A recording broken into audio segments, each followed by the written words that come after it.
We are trying to solve our technical difficulties. We're going to have to send this link out because the stream got stopped. We apologize for that. So I'm going to see if I can get this sent out again. Kimberly, I'm going to send you a link that you can copy and send to as many people as we possibly can.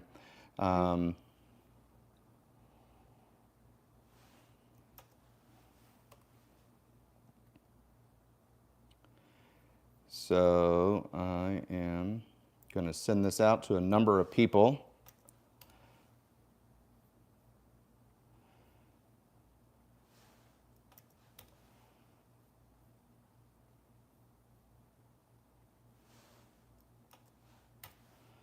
And hopefully we get a lot of you back from this technical glitch. Again, I apologize. We are recording right now. Luckily, we have a little bit of time before the debate actually kicks off, and so hopefully we get more people coming on to watch. We gotta post it on X. Yes.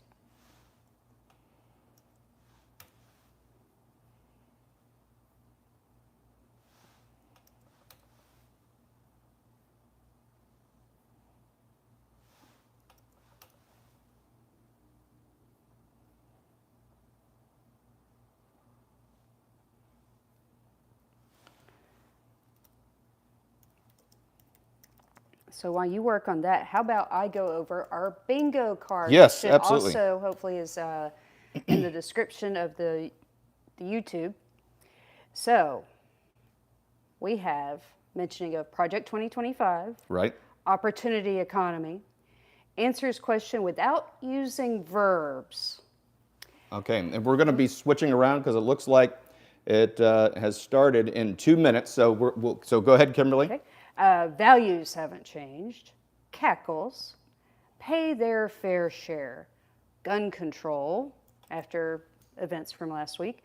Racist. Unburdened. I'm speaking. Significance of something insignificant, like time. Let me be clear, to go on to not be clear. Play the woman card. Okay, so here we go. We're going to go ahead and turn this around, and we will turn the volume on.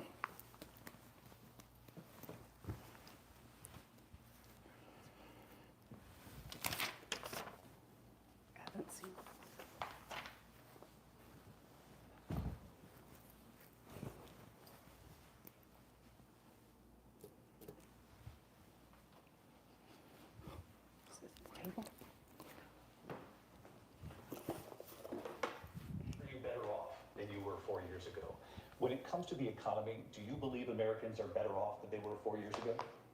So I was raised as a middle-class kid, and I am actually the only person on this stage who has a plan that is about lifting up the middle class and working people of America.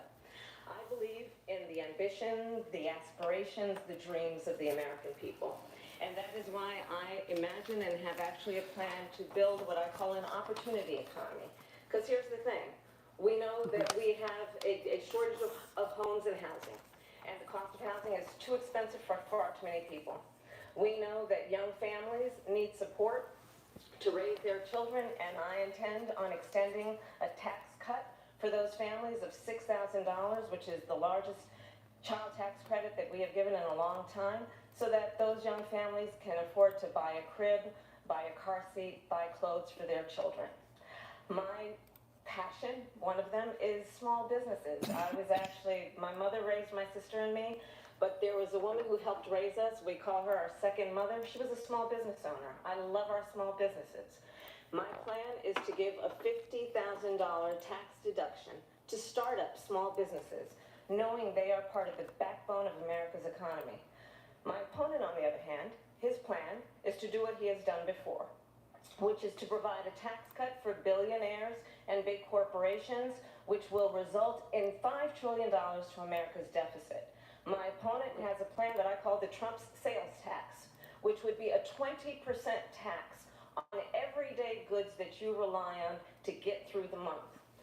Economists have said that Trump sales tax would actually result for middle-class families in about $4,000 more a year because of his policies and his ideas about what should be the backs of middle-class people paying for tax cuts for billionaires. President Trump, I'll give you 2 minutes. First of all, I have no sales tax. That's an incorrect statement. She knows that. We're doing tariffs on other countries. Other countries are going to finally, after 75 years, pay us back for all that we've done for the world. And the tariff will be substantial in some cases. I took in billions and billions of dollars, as you know, from China. In fact, they never took the tariff off because it was so much money they can't. It would totally destroy everything that they've set out to do. They're taking in billions of dollars from China and other places. They've left the tariffs on. When I had it, I had tariffs, and yet I had no inflation. Look, we've had a terrible economy because inflation has, which is really known as a country buster. It breaks up countries. We have inflation like very few people have ever seen before, probably the worst in our nation's history. We were at 21%, but that's being generous because many things are 50, 60, 70, and 80% higher than they were just a few years ago. This has been a disaster for people, for the middle class, but for every class. On top of that, we have millions of people pouring into our country from prisons and jails, from mental institutions and insane asylums, and they're coming in and they're taking jobs that are occupied right now by African Americans and Hispanics, and also unions. Unions are going to be affected very soon. And you see what's happening. You see what's happening with towns throughout the United States. You look at Springfield, Ohio. You look at Aurora in Colorado. They are taking over the towns. They're taking over buildings. They're going in violently. These are the people that Xi and Biden led into our country, and they're destroying our country. They're dangerous. They're at the highest level of criminality, and we have to get them out. We have to get them out fast. I created one of the greatest economies in the history of our country. I'll do it again and even better. We are going to get to immigration and border security during this debate, but I would like to let Vice President Harris respond on the economy here. Well, I would love to. Let's talk about what Donald Trump left us.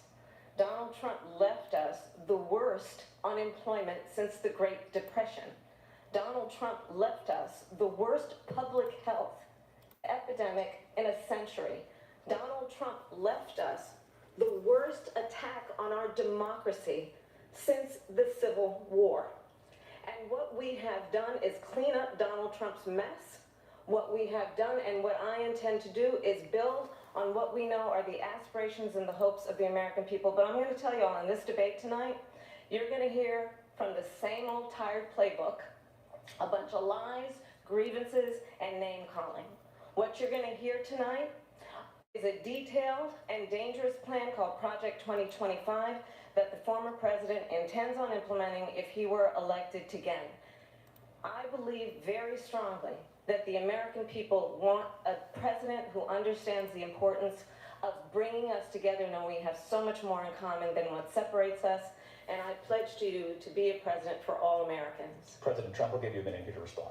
Number one, I have nothing to do, as you know, and as she knows better than anyone, I have nothing to do with Project 2025. That's out there. I haven't read it. I don't want to read it purposely. I'm not going to read it. This was a group of people that got together. They came up with some ideas, I guess some good, some bad, but it makes no difference. I have nothing to do. Everybody knows I'm an open book. Everybody knows what I'm going to do. Cut taxes very substantially and create a great economy like I did before. We had the greatest economy. We got hit with a pandemic. And the pandemic was not since 1917, where 100 million people died.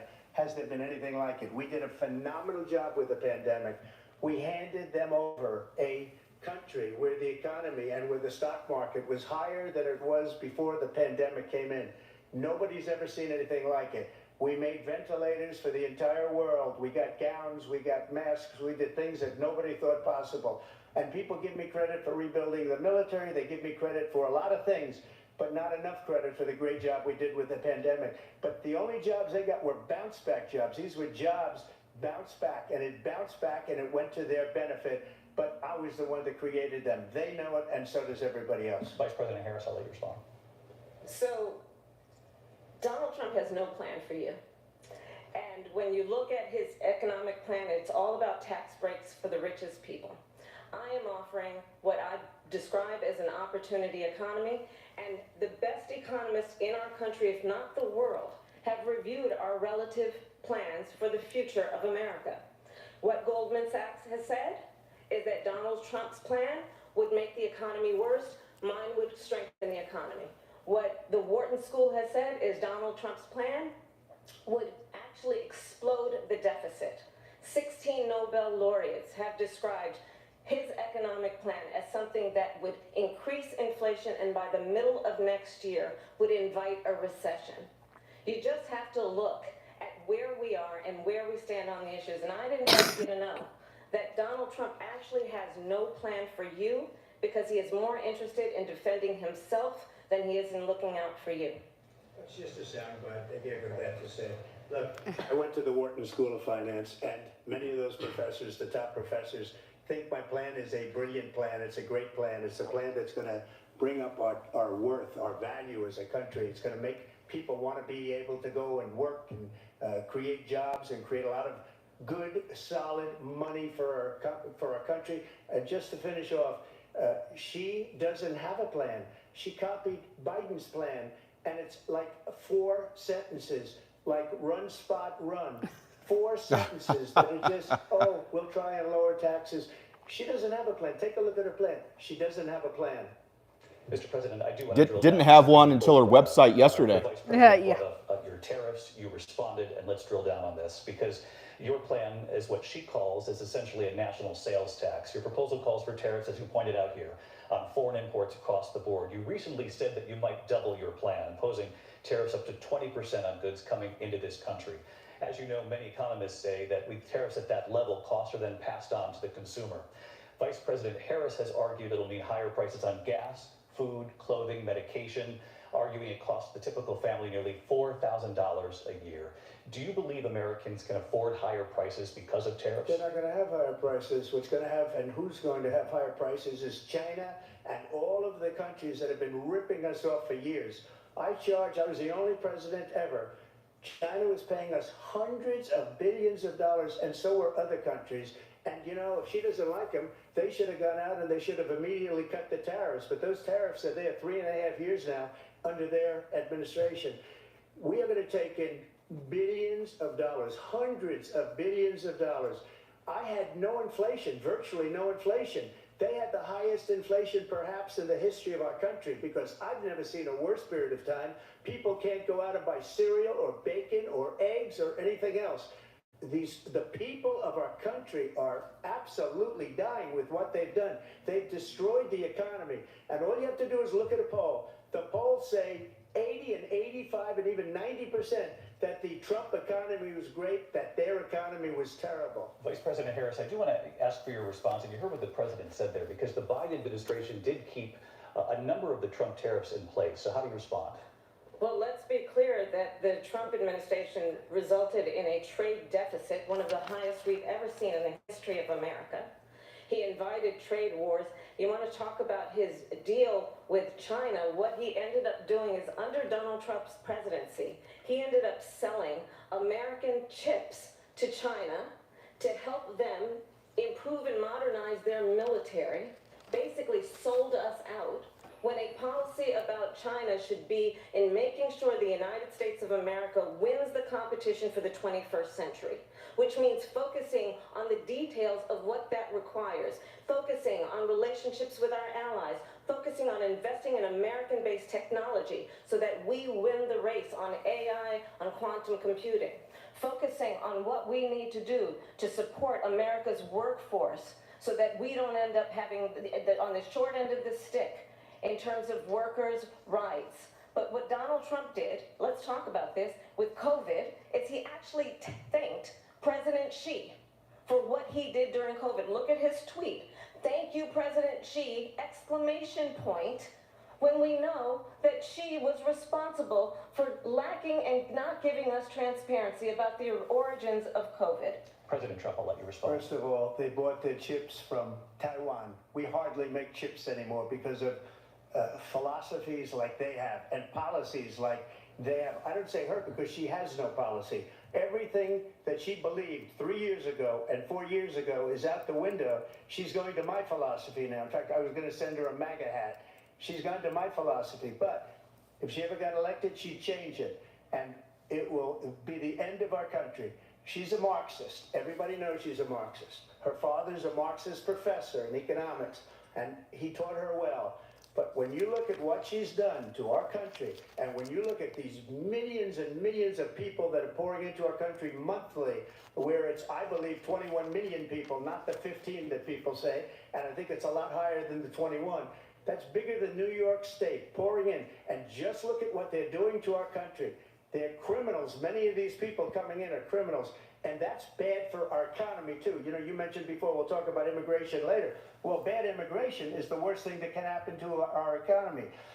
They have, and she has, destroyed our country with policy that's insane. Almost policy that you'd say they have to hate our country. President Trump, thank you. Lindsay? I want to turn to the issue of abortion. President Trump, you've often touted that you were able to kill Roe v. Wade last year. You said that you were proud to be the most pro-life president in American history. Then last month, you said that your administration would be great for women and their reproductive rights. In your home state of Florida, you surprised many with regard to your 6-week abortion ban, because you initially had said that it was too short. And you said, quote, I'm going to be voting that we need more than 6 weeks. But then the very next day, you reversed course and said you would vote to support the 6-week ban. Vice President Harris says that women shouldn't trust you on the issue of abortion because you've changed your position so many times. Therefore, why should they trust you? Well, the reason I'm doing that vote is because the plan is, as you know, the vote is, they have abortion in the 9th month.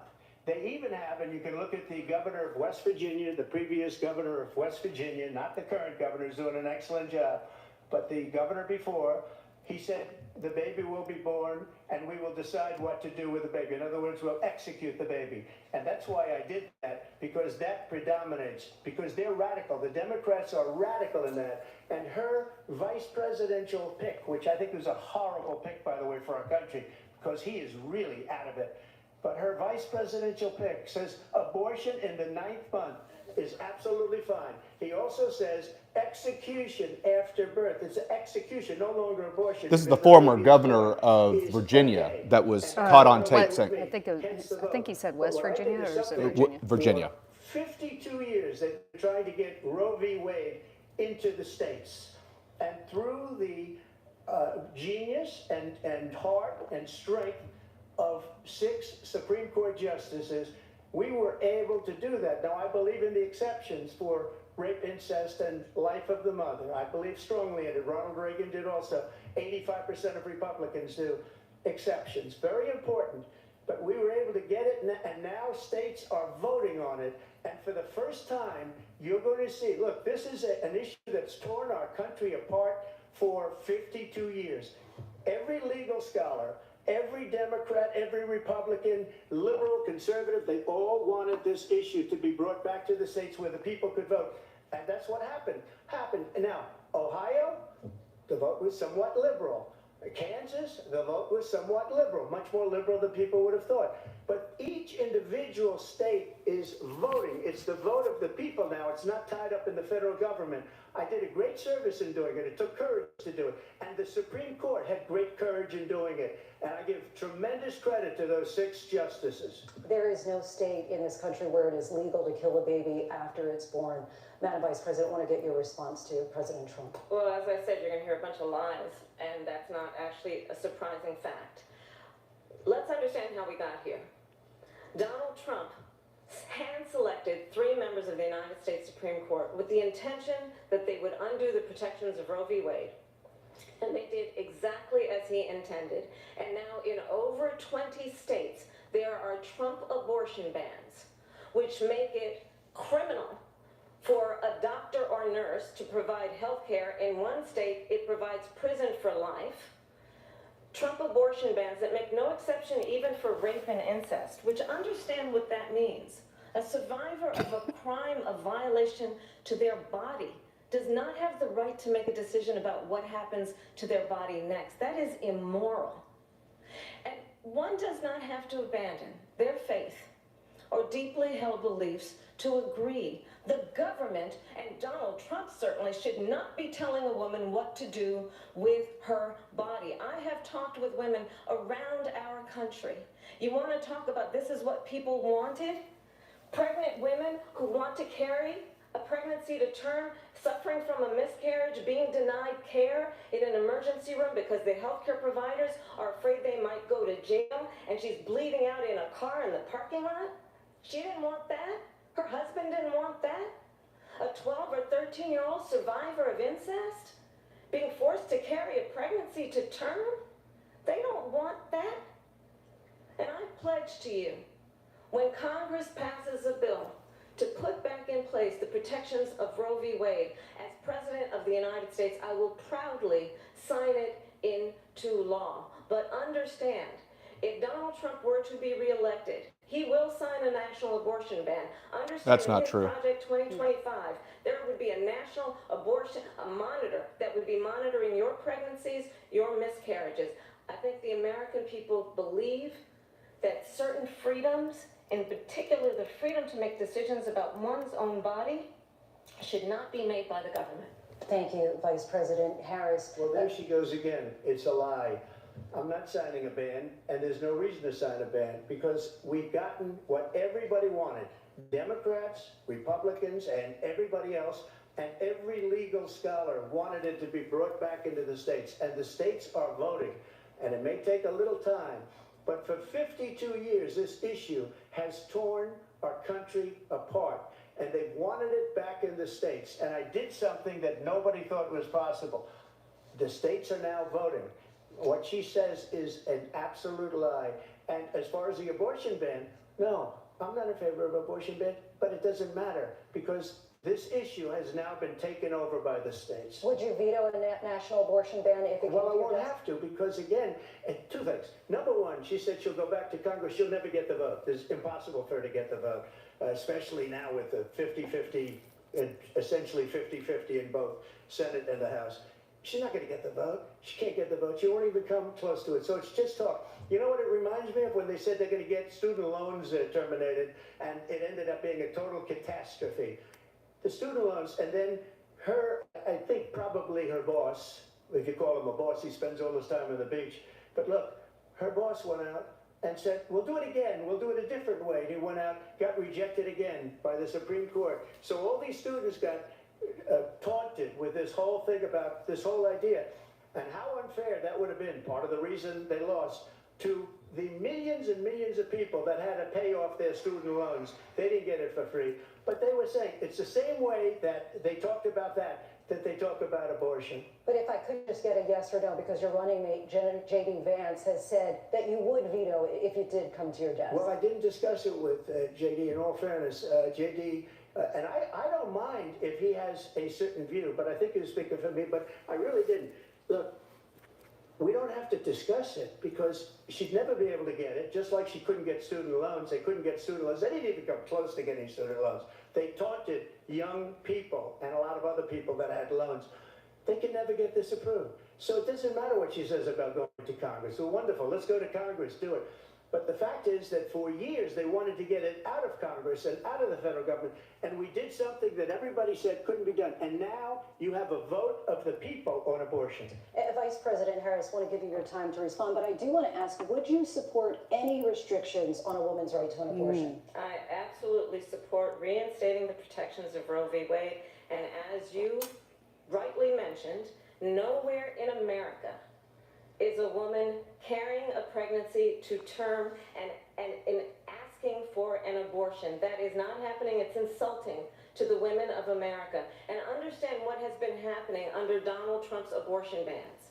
Couples who pray and dream of having a family are being denied IVF treatments. What is happening in our country? Where? Working people, working women who are working 1 or 2 jobs, who can barely afford childcare as it is, have to travel to another state to get on a plane sitting next to strangers to go and get the health care she needs. Barely can afford to do it, and what you are putting her through is unconscionable. And the people of America have not, the majority of Americans. To be clear, believe he that a didn't woman's do right to anything. make decisions about her own The body, states and are that choosing is their fine. own In every laws. state where this issue has been on the ballot, in red and blue states both, the people of America have voted for freedom. Vice President Excuse me, I have to respond. Another lie. It's another lie. I have been a leader on IVF, which is fertilization. The IVF, I have been a leader. In fact, when they got a very negative decision on IVF from the Alabama courts, I saw the people of Alabama and the legislature 2 days later voted it in. I've been a leader on it. They know that, and everybody else knows it. I have been a leader on fertilization, IVF. And the other thing, you should ask, will she allow abortion in the 8th month, 9th month, 7th month? Come on. Okay, would you do that? Why don't you ask me that question? Why don't you That's answer the the problem. question, would you Because veto? under Roe v. Answer the Wade, question, would you veto? you could do abortions in the 7th month, the 8th month, the 9th That's month, not true. and probably after birth. Just look at the former governor of Virginia. The governor of Virginia said, we put the baby aside and then we determine what we want to do. That with is the a baby." quote. Thank you. We're going to turn now to immigration and border So I security. feel like they We know both it's an cornered issue that's each other on the important to issue, and neither Republicans, one really Democrats, answered the voters across question. the board, Right. In this country. Vice President Harris, you were tasked by President Biden with getting to the root causes of migration from Central America. We know that illegal border crossings reached a record high in the Biden administration. This past June, President Biden imposed tough new asylum restrictions. We know the numbers since then have dropped significantly. But my question From to you a tonight is, super why high. did the administration wait until 6 months before the election to act? And would you have done anything differently from President Jeez. Biden on this? So I'm the only person on this stage who has prosecuted transnational criminal organizations for the trafficking of guns, drugs, and human beings. And let me say that the United States Congress, including some of the most conservative members of the United States Senate, came up with a border security bill which I supported. And that bill would have put 1,500 more border agents on the border to help those folks who are working there right now overtime trying to do their job. It would have allowed us to stem the flow of fentanyl coming into the United States.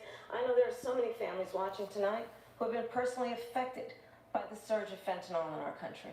That bill would have put more resources to allow us to prosecute transnational criminal organizations for trafficking in guns, drugs, and human beings. But you know what happened to that bill? Donald Trump got on the phone, called up some folks in Congress, and said, kill the bill. And you know why? Because he'd prefer to run on a problem instead of fixing a problem.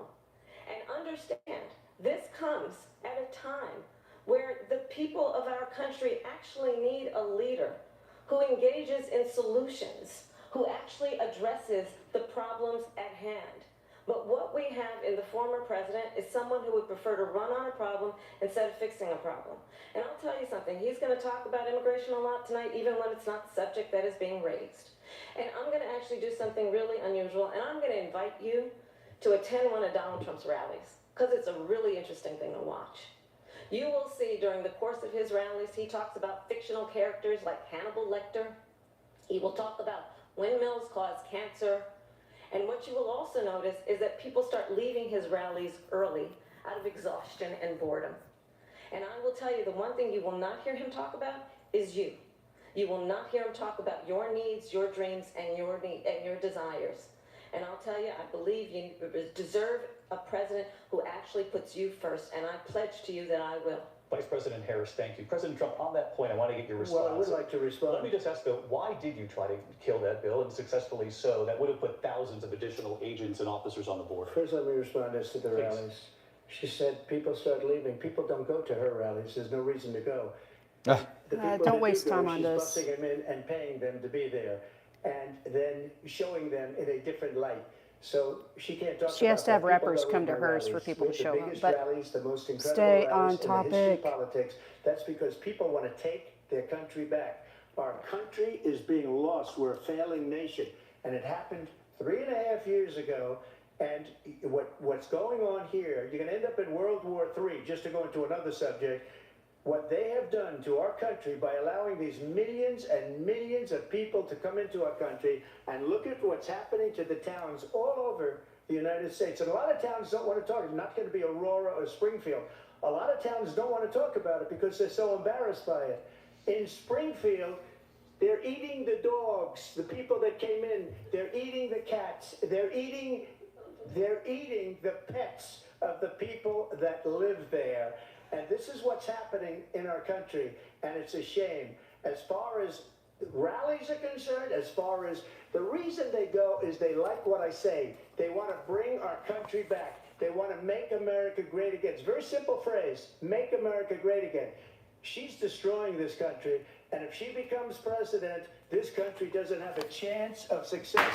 Not only success, we'll end up being Venezuela on steroids. I just want to clarify here, you bring up Springfield, Ohio, and ABC News did reach out to the city manager there. He told us there have been no credible reports of specific claims of pets being harmed, injured, or abused by individuals within the immigrant community. There are several interviews online. This is the People on television say my dog was taken and used for food. So maybe he said that, and maybe that's a good thing to say for a city manager. I'm not taking this from But television. the people on I'm taking it from television the city say the manager. dog was eaten by the people that went there. Again, the Springfield city manager says there's no evidence of that. Vice We'll President find Harris, out. I'll let you respond to the rest of what you've heard. You talk about extreme. Uh-oh, are we doing a cackle? You She's know, suppressing a cackle. This is, I think, one of the reasons why in this election I actually have the endorsement of 200 Republicans who have formerly worked with President Bush, Mitt Romney, and John McCain, including the endorsement of former Vice President Dick Cheney and Congress member Liz Cheney.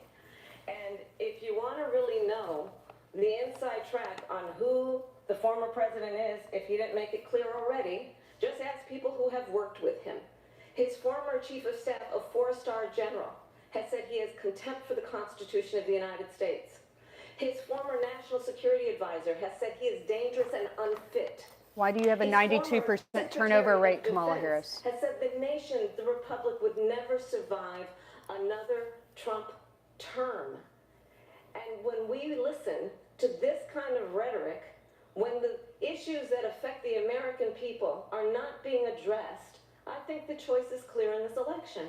President Trump, I'll give you a quick minute to respond. Yeah, thank you, because when I hear that, see, I'm a different kind of a person. I fired most of those people, not so graciously. They did. All of hers quit. Yeah. I fired them. They never fired one person. They didn't fire anybody having to do with Afghanistan and the Taliban and the 13 people whose were just killed, viciously and violently killed. And I got to know the parents and the family. They didn't fire. They should have fired all those generals, all those top people, because that was one of the most incompetently handled situations anybody has ever seen. So when somebody does a bad job, I fire him. And you take a guy like Esper, he was no good, I fired him, so he writes a book. Another one writes a book, because with me they can write books, with nobody else can they? True. But they have done such a poor job, and they never fire anybody. Look at the economy, look at the inflation. They didn't fire any of their economists, they have the same people. That's a good way not to have books written about you. But just to finish, I got more votes than any Republican in history by far. In fact, I got more votes than any president, sitting president in history by far. Let me continue on immigration. It was what you wanted to You talk should have about mentioned earlier, her so let's get turnover back to rate. your Yeah, deportation, exactly. Proposal that the vice president has reacted to as well. President Trump, you call this the largest domestic deportation operation in the history of our country. You say you would use the National Guard. You say if things get out of control, you'd have no problem using the U.S. With local military. police, yes. You also said you would use local police. How would you deport 11 million undocumented immigrants? I know you believe that number is much higher. Take us through One this. at a What time. does this look like? Will authorities be going door to door in this country? Yeah. Same way you eat an elephant. It is much higher because of them. They allowed criminals, many, many millions of criminals. They allowed terrorists. They allowed common street criminals. They allowed people to come in, drug dealers, to come into our country. And they're now in the United States and told by their countries like Venezuela, don't ever come back or we're going to kill you. Do you know that crime in Venezuela and crime in countries all over the world is way down? You know why? because they've taken the criminals off the street and they've given them to her to put into our country. And this will be one of the greatest mistakes in history for them to allow. And I think they probably did it because they think they're going to get votes, but it's not worth it because they're destroying the fabric of our country by what they've done. There's never been anything done like this at all. They've destroyed the fabric of our country. Millions of people let in, and all over the world, crime is down all over the world except here. Crime here is up and through the roof. Despite their fraudulent statements that they made, crime in this country is through the roof. And we have a new form of crime. It's called migrant crime. And it's happening at levels that nobody thought possible. President Trump, as you know, the FBI says overall violent crime is actually coming down in this country. But Vice President, Well, if they It's don't not being report reported. it, It's not being reported. They didn't include Look at all the the worst cities. They didn't videos include online the of people cities talking with the about worst crime. It was their fraud. Just like their number of 818,000 jobs that they said they created turned out to be a fraud. President Trump, thank you. I'll let you respond, Vice President Harris. Well, I think this is so rich, coming from someone who has been prosecuted for convicted national security felon on the bingo crimes, card. economic crimes, election interference, has been found liable for sexual assault, and his next big court appearance is in November at his own criminal sentencing. And let's be clear, where each person stands on the issue of what is important about respect for the rule of law and respect for law enforcement. The former vice president called for defunding federal law enforcement, 45,000 agents, get this, on the day after he was arraigned on 34 felony counts. So let's talk about what is important in this race. It is important that we move forward, that we turn the page on this same old tired rhetoric and address the needs of the American people, address what we need to do about the housing shortage, which I have a plan for, address what we must do to support our small businesses, address bringing down the price of groceries. But frankly, the American people are exhausted with the same old tired playbook. Vice President Harris, thank you. Excuse me.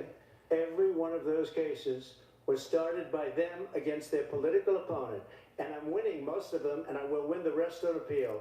And you saw that with the decision that came down just recently from the Supreme Court. I'm winning most of them. But those are cases, it's called weaponization. Never happened in this country. They weaponized the Justice Department. Every one of those cases was involved with the DOJ, from Atlanta and Fani Willis. You have Nathan Wade leaving the White House. There are records of him visiting Biden. Every one of those cases. And then they say, oh, he's a criminal. They're the ones that made them go after me. By the way, Joe Biden was found essentially guilty on the documents case. And what happened in my documents case? They said, oh, that's the toughest of them all. A complete and total victory. 2 months ago, it was thrown out. It's weaponization, and they used it, and it's never happened in this country. They used it to try and win an election. They're fake cases. President Trump, thank you. A really quick response here, Vice President Harris, on this notion of weaponization of the Justice Department. Well, let's talk about extreme and understand the context in which this election in 2024 is taking place. Here we go. The United States Supreme Court recently ruled that the former president would essentially be immune from any misconduct if he were to enter the White House again. Understand, this is someone who has openly said he would terminate, I'm quoting, terminate the Constitution of the United States, that he would weaponize the Department of Justice against his political enemies. Someone who has openly expressed disdain for members of our military. Understand what it would mean if Donald Trump were back in the White House with no guardrails. Because certainly we know now the court won't stop him. We know J.D. Vance is not going to stop him. It's up to the American people. Vice President Harris, thank you. Lindsay? Vice President Harris, in your last run for president. This is the one that weaponized, not me. She weaponized. I probably took a bullet to the head because of the things that they say about me. They talk about democracy. I'm a threat to democracy. They're the threat to democracy with a fake Russia investigation that went nowhere. We have a lot to get to. Lindsay? Vice President Harris, your last run for president, you said you wanted to ban fracking. Now you don't. You wanted mandatory government buyback programs for assault weapons. Now your campaign says you don't. You supported decriminalizing border crossings. Now you're taking a harder line. I know you say that your values have not changed. So then why have so many of your policy positions changed? So my values have not changed, and I'm going to discuss every one of at least every point that you've made. But in particular, let's talk about fracking because we're here in Pennsylvania. I made that very clear in 2020. I will not ban fracking. I have not banned fracking as Vice President of the United States. And in fact, I was the tie-breaking vote on the Inflation Reduction Act, which opened new leases for fracking. My position is that we Then have they got later to went on to invest stop. in diverse sources of energy so we reduce our reliance on foreign oil. We have had the largest increase in domestic oil production in history because of an approach that recognizes that we cannot over-rely on foreign oil. As it relates to my values, let me tell you, I grew up a middle-class kid raised by a hardworking mother who worked and saved and was able to buy our first home when I was a teenager. The values I bring to the importance of home ownership, knowing not everybody got handed $400 million on a silver platter and then filed bankruptcy 6 times. It's a value that I bring to my work to say we are going to work with the private sector and home builders to increase 3 million homes, increase by 3 million homes by the end of my first term. My work that is related to having a friend when I was in high school who was sexually assaulted by her stepfather. And my focus then on protecting women and children from violent crime is based on a value that is deeply grounded in the importance of standing up for those who are most vulnerable. My work that is about protecting Social Security and Medicare is based on long-standing work that I have done, protecting seniors from scams. My values have not changed. And what is important is that there is a president who actually brings values and a perspective that is about lifting people up and not beating people down. And name calling. The true measure of the leader is the leader who actually understands that strength is not in beating people down, it's in lifting people up. I intend to be that president. President Trump, your Well, first of all, I wasn't given $400 million. I wish I was. My father was a Brooklyn builder, Brooklyn, Queens, and a great father, and I learned a lot from him. But I was given a fraction of that, a tiny fraction, and I built it into many, many billions of dollars, many, many billions. And when people see it, they are even surprised. So we don't have to talk about that. Fracking, she's been against it for 12 years. Defund the police, she's been against that forever. She gave all that stuff defund the up police. very wrongly, very horribly, and everybody's laughing at it, okay? They're all laughing at it. She gave up at least 12 and probably 14 or 15 different policies. Like, she was big on defund the police. In Minnesota, she went out, wait a minute, I'm talking now.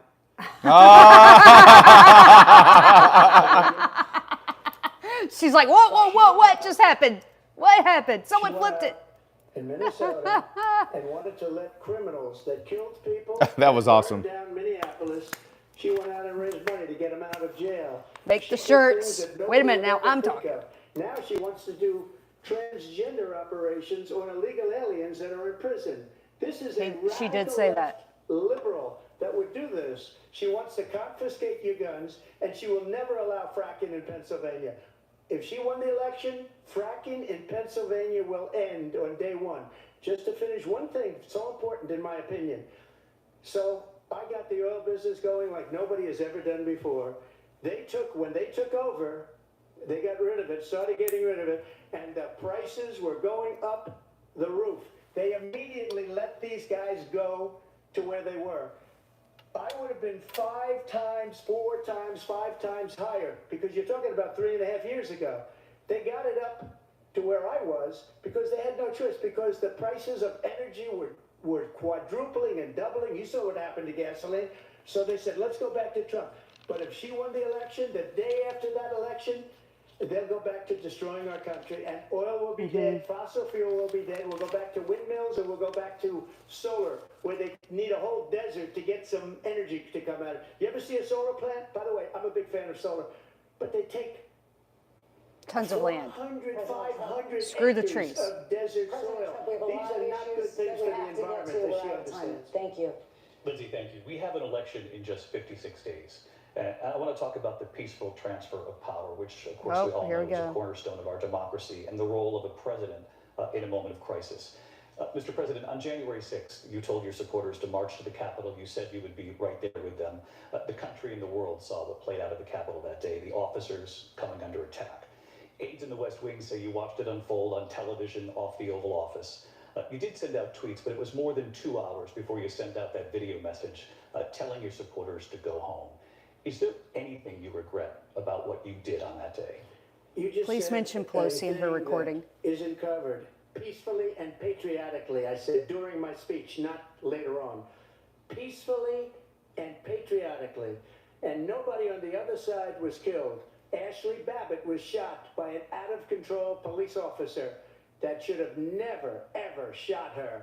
It's a None of the disgrace. January 6 people had We weapons. didn't do this group of people that have been treated so badly. I asked, what about all the people that are pouring into our country and killing people that she allowed to pour in? She was the border czar, remember that. She was the border czar. She doesn't want to be called the border czar because she's embarrassed by the border. In fact, she said at the beginning, well, I'm surprised you're not talking about the border yet. That's because she knows what a bad job they've done.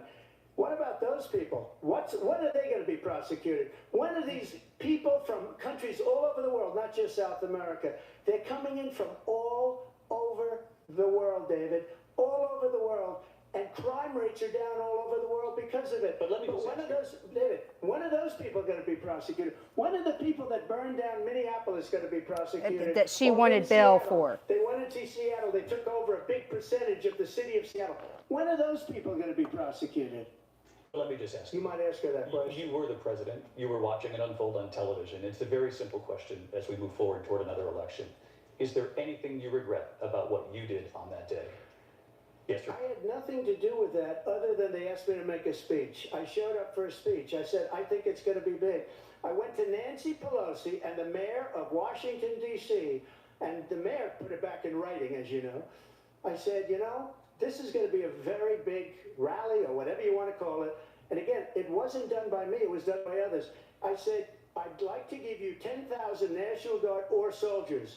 They rejected me. Nancy Pelosi rejected me. There is a It was recording just of her 2 saying weeks ago. that. Her daughter has a tape of her saying she is There you fully go. responsible for what happened. They want to get rid of that tape. It would have never happened if Nancy Pelosi and the mayor of Washington did their jobs. I wasn't responsible for security. Nancy Pelosi was responsible. She didn't do her job. The question was about you as president, not about former Speaker Pelosi, but I do want Vice President Harris But to that's respond. important to know. I was at the Capitol on January 6th. I was the vice president-elect. I was also an acting senator. I was there. And on that day, the President of the United States incited a violent mob to attack our nation's capital, to desecrate our nation's capital. On that day, 140 law enforcement officers were injured, and some died. And understand, the former president has been indicted and impeached for exactly that reason. But this is not an isolated situation. Let's remember Charlottesville, Oh, goodness, that way there again? was a mob of people carrying tiki torches, spewing anti-Semitic hate. And what did the president then at the time say? There were fine people on each side.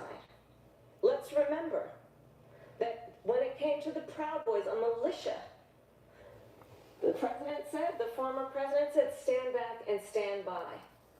So for everyone watching who remembers what January 6th was, I say, we don't have to go back. Let's not go back. We're not going back. It's time to turn the page. And if that was a bridge too far for you, well, there is a place in our campaign for you to stand for country, to stand for our democracy, to stand for rule of law, and to end the chaos, and to end the approach that is about attacking the foundations of our democracy because you don't like the outcome. And be clear on that point. Donald Trump, the candidate, has said in this election there will be a bloodbath. If this He's and the metaphorically outcome of this speaking. election is not to his liking, let's turn the page on this. Let's not go back. Let's chart a course for the future and not go backwards to the past. Let me just follow up here. It was a different term, and it was a term that related to energy because they have destroyed our energy business. That was where bloodbath was. Also, on Charlottesville, that story has been, as you would say, debunked. Laura Ingraham, Sean Hannity, Jesse, all of these people, they covered it. If they go an extra sentence, they will see it was perfect. It was debunked in almost every newspaper, but they still bring it up, just like they bring 2025 up. Say what you actually said. I ask you this. You talk about the Capitol. Why are we allowing these millions of people to come through on the southern border? How come she's not doing anything? And I'll tell you what I would do, and I would be very proud to do it. I would say we would both leave this debate right now. I'd like to see her go down to Washington, D.C. during this debate because we're wasting a lot of time. Go down to, because she's been so bad, it's so ridiculous. Go down to Washington, D.C. and let her sign a bill to close up the border because they have the right to do it. They don't need bills. They have the right to do it. The President of the United States, you'll get him out of bed, you'll wake him up at 4 o'clock in the afternoon, you'll say, come on down to the office, let's sign a bill. If he signs a bill that the border is closed, all he has to do is say it to the Border Patrol, who are phenomenal. If they do that, They revoked like 90 those people are killing many people. orders unlike that Trump Jason. had. All they had to do Talk was leave it immigration alone. Here tonight. I do want to focus on this next issue to both of you because it really brings us this into focus, truth in these times that we're living in.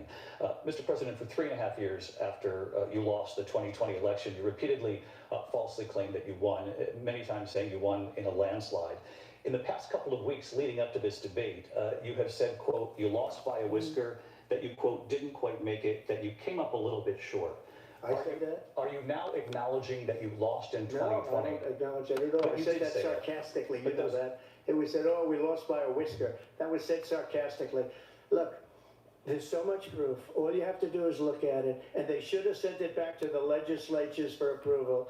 I got almost 75 million votes, the most votes any sitting president has ever gotten. I was told if I got 63, which was what I got in 2016, you can't be beaten. The election, people should never be thinking about an election as fraudulent. We need two things. We need walls, and we have to have it. We have to have borders, and we have to have good elections. Our elections are bad. And a lot of these illegal immigrants coming in, they're trying to get them to vote. They can't even speak English. They don't even know what country they're in practically. And these people are trying to get them to vote. And that's why they're allowing them to come into our country. I did watch all of these pieces of video. I didn't detect the sarcasm, lost by a whisker, we didn't quite make it. And we should just point out here as clarification, and you know this, you and your allies, 60 cases in front of many judges, many of them No judge Republican, looked at it. and said They there was said no we didn't have widespread fraud. standing. That's the other thing. They said we didn't have standing, a technicality. Can you imagine a system where a person in an election doesn't have standing? The President of the United States doesn't have standing. That's how we lost. If you look at the facts, and I'd love to have you do a special on it, I'll show you Georgia, and I'll show you Wisconsin, and I'll show you Pennsylvania, and I'll show you. We have so many facts and statistics, but you know what? That doesn't matter because we have to solve the problem that we have right now. That's old news. And the problem that we have right now I'm glad he said it's old is we news. have a nation in decline, and they have put it into decline. We have a nation that is dying, David. Mr. President, thank you. Vice President Harris, you heard the president there tonight. He said he didn't say that he lost by a whisker, so he still believes he did not lose the election. That was won by Like President Stacey Biden, Abrams yourself. in the But I do Georgia want to ask governorship, something she that has Trump lost. never This said is that she supposed to lost. be But no one's President pressing Trump charges against her. No one pressed charges against Hillary Clinton, which she denies, I think to this day, that she lost. Voters, election officials. He says will be prosecuted to the fullest extent of the law, which will include long-term prison sentences. One of your campaign's top lawyers responded saying, we won't let Donald Trump intimidate us. We won't let him suppress the vote. Is that what you believe he's trying to do here? Donald Trump was fired by 81 million people. So let's be clear about that. And clearly he is having a very difficult time processing that. But we cannot afford to have a president of the United States who attempts, as he did in the past, to upend the will of the voters in a free and fair election. And I'm going to tell you that I have traveled the world as Vice President of the United States. Except And to the border. World leaders are laughing at Donald Trump. I have talked with military leaders, some of whom worked with you. Is that why they didn't and mess say with us you're a when he was president? disgrace. And when you then talk in this way in a presidential debate and deny what over and over again are court cases you have lost because you did in fact lose that election, it leads one to believe that perhaps we do not have in the candidate to my right the temperament or the ability to not be confused about fact. That's deeply troubling, and the American people deserve better. I'll give you 1 minute to respond, Mr. President. Let me just say about world leaders. Viktor Orban, one of the most respected men, they call him a strong man. He's a tough person, smart. Prime Minister of Hungary. They said, why is the whole world blowing up? 3 years ago it wasn't. Why is it blowing up? He said, because you need Trump back as president. They were afraid of him. China was afraid, and I don't like to use the word afraid, but I'm just quoting him. China was afraid of him. North Korea was afraid of him. Look at what's going on with North Korea, by the way. He said Russia was afraid of him. I ended the Nord Stream 2 pipeline, and Biden put it back on day one, but he ended the XL pipeline. The XL pipeline in our country, he ended that. But he let the Russians build a pipeline going all over Europe and heading into Germany, the biggest pipeline in the world. Look, Viktor Orban said it. He said the most respected, most feared person is Donald Trump. We had no problems when Trump was president, but when this weak, pathetic man that you saw at a debate just a few months ago, that if he weren't in that debate, he'd be running instead of her. She got no votes. He got 14 million votes. What you did, you talk about a threat to democracy. He got 14 million votes, and they threw him out of office. And you know what? I'll give you a little secret. He hates her. He can't stand her. But he got 14 million votes. They threw him out. She got 0 votes. And when she ran, she was the first one to leave because she failed. And now she's running. I don't understand it, but I'm okay with it because your time is I think we're going to do very well. We've got a lot more to get to. Turning now Yes. to the Israel-Hamas war and the hostages who are still being held, Americans among them. Vice President Harris, in December, you said, quote, Israel has a right to defend itself, but you added, quote, it matters how, saying international humanitarian law must be respected. Israel must do more to protect innocent civilians. You said that 9 months ago. Now an estimated 40,000 Palestinians are dead. Nearly 100 hostages remain. Just last week, Prime Minister Benjamin Netanyahu said there's not a deal in the making. President Biden has not been able to break through the stalemate. How would you do it? Well, let's understand how we got here. On October 7th, Hamas, a terrorist organization, Let's not answer the question. slaughtered 1,200 Israelis. Many of them young people who were simply attending a concert. Women were horribly raped. And so absolutely, I said then, I say now, Israel has a right to defend itself. We would. And how it does so matters. Because it is also true, far too many innocent Palestinians have been killed. Children, mothers. What we know is that this war must end. It must end immediately, and the way it will end is we need a ceasefire deal and we need the hostages out. And so we will continue to work around the clock on that. Work around the clock, also understanding that we must chart a course for a two-state solution. And in that solution, there must be security for the Israeli people and Israel, and in equal measure for the Palestinians. But the one thing I will assure you always, I will always give Israel the ability to defend itself, in particular as it relates to You've been Iran holding up and any firearms threat that from Iran them. and its proxies pose to Israel. But we must have a two-state solution where we can rebuild Gaza, where the Palestinians have security, self-determination, and the dignity they so rightly deserve. President Trump, so how would much you there, so negotiate with Netanyahu and also Hamas in order to get the hostages out and prevent the killing of more innocent civilians in Gaza? If I were president, it would have never started. If I were president, Russia would have never, ever, I know Putin very well, he would have never, and there was no threat of it either, by the way, for 4 years, have gone into Ukraine and killed millions of people when you add it up, and far worse than people stay on understand what's topic. going on over Stay there. on topic.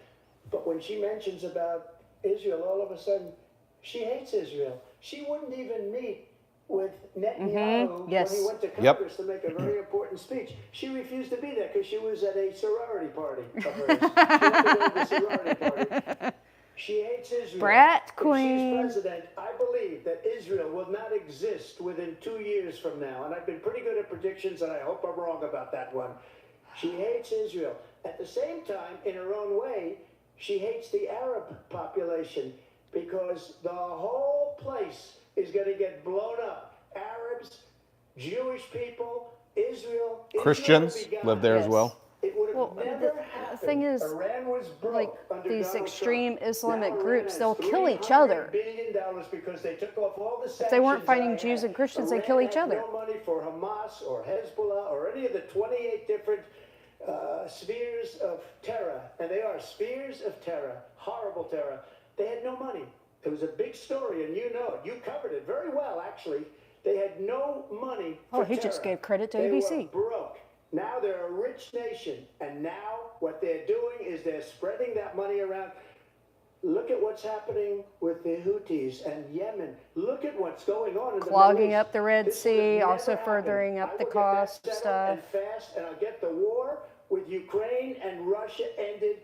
If I'm president-elect, I'll get it done before even becoming president. Vice President Harris, he says you hate It's a bold Israel. claim.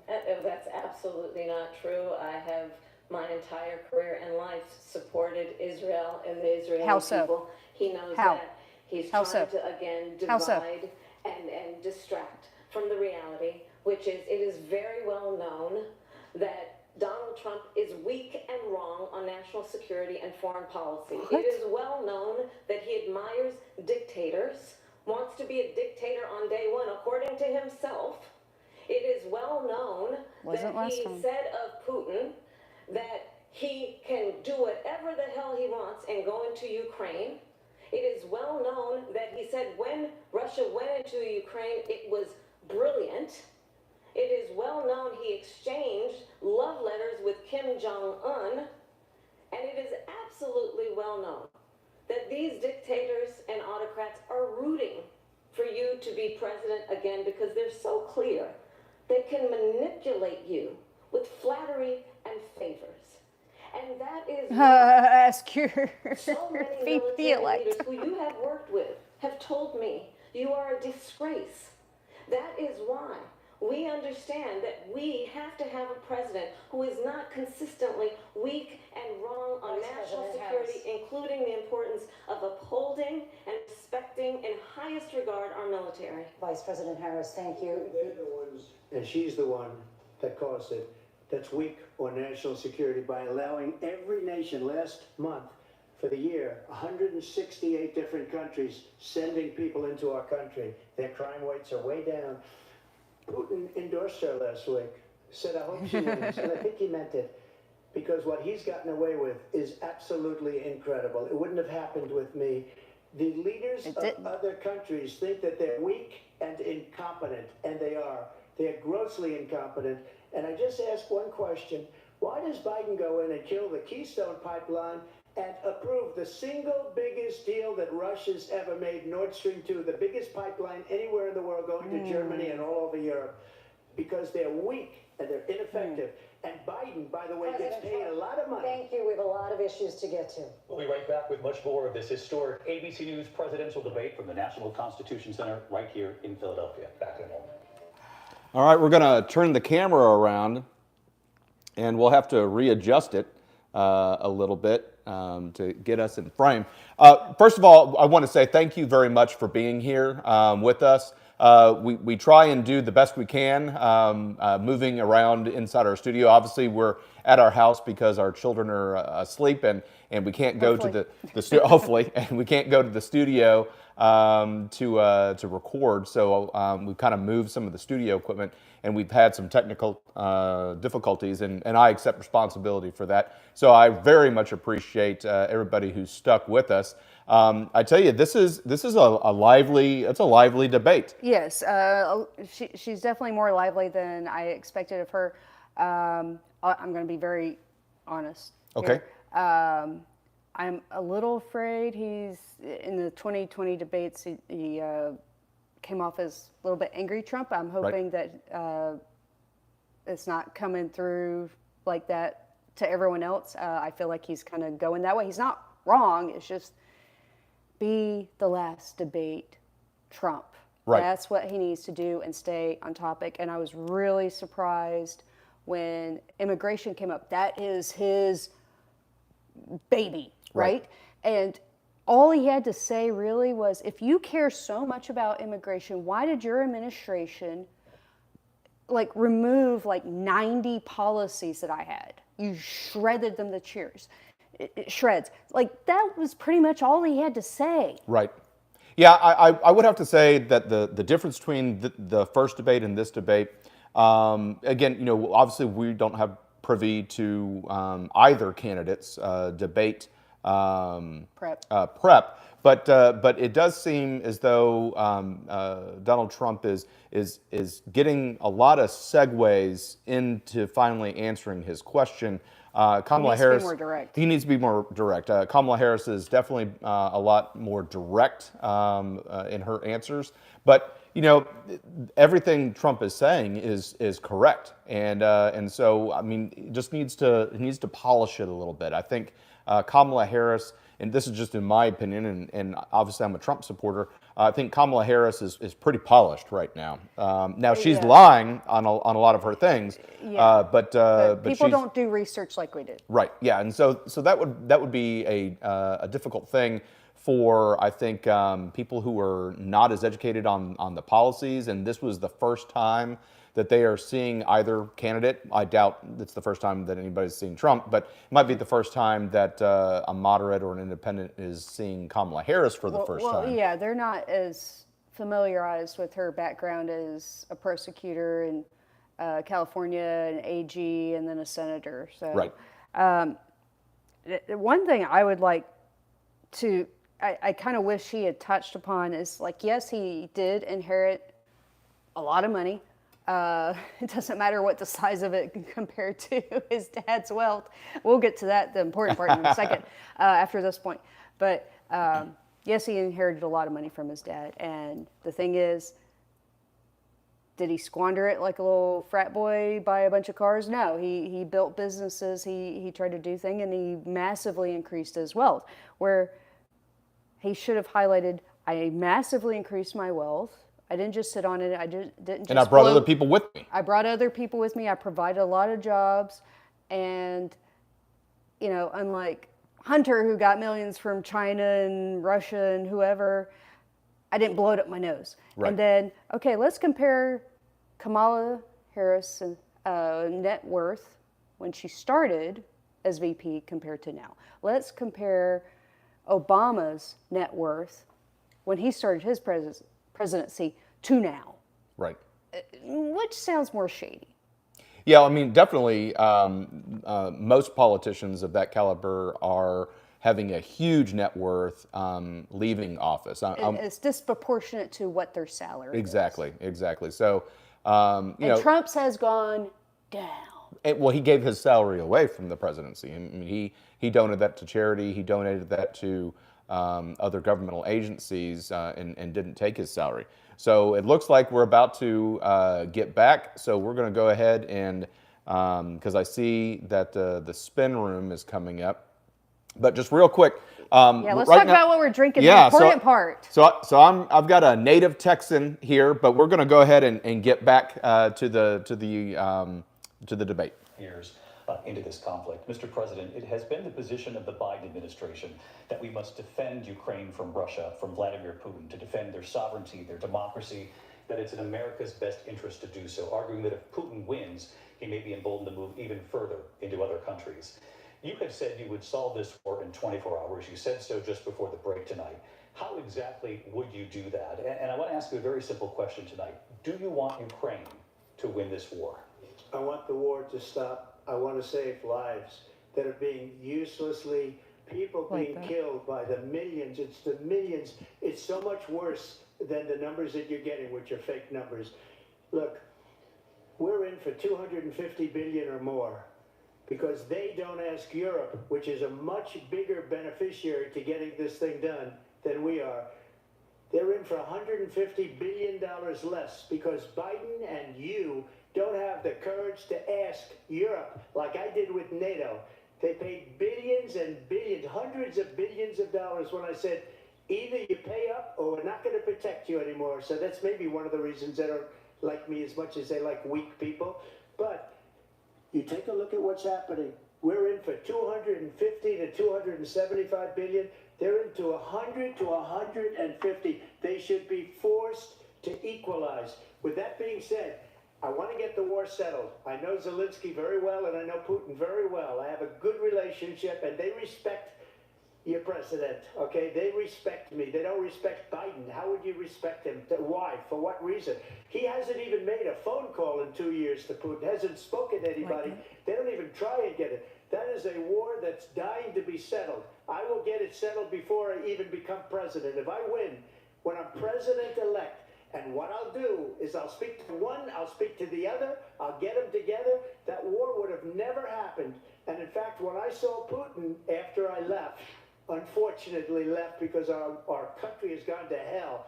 But after I left, when I saw him building up soldiers, he did it after I left. I said, oh, he must be negotiating. It must be a good, strong point of negotiation. Well, it wasn't, because Biden had no idea how to talk to him. He had no idea how to stop it. And now you have millions of people dead, and it's only getting worse, and it could lead to World War III. Don't kid yourself, David. We're playing with World War III, and we have a president that we don't even know if he's... Where is our president? We don't even know if he's a president. And just to clarify they here... threw him out of a campaign like a dog. We don't even know. Is he our president? But we have a president, Mr. President, that doesn't know he's alive. Your time is up.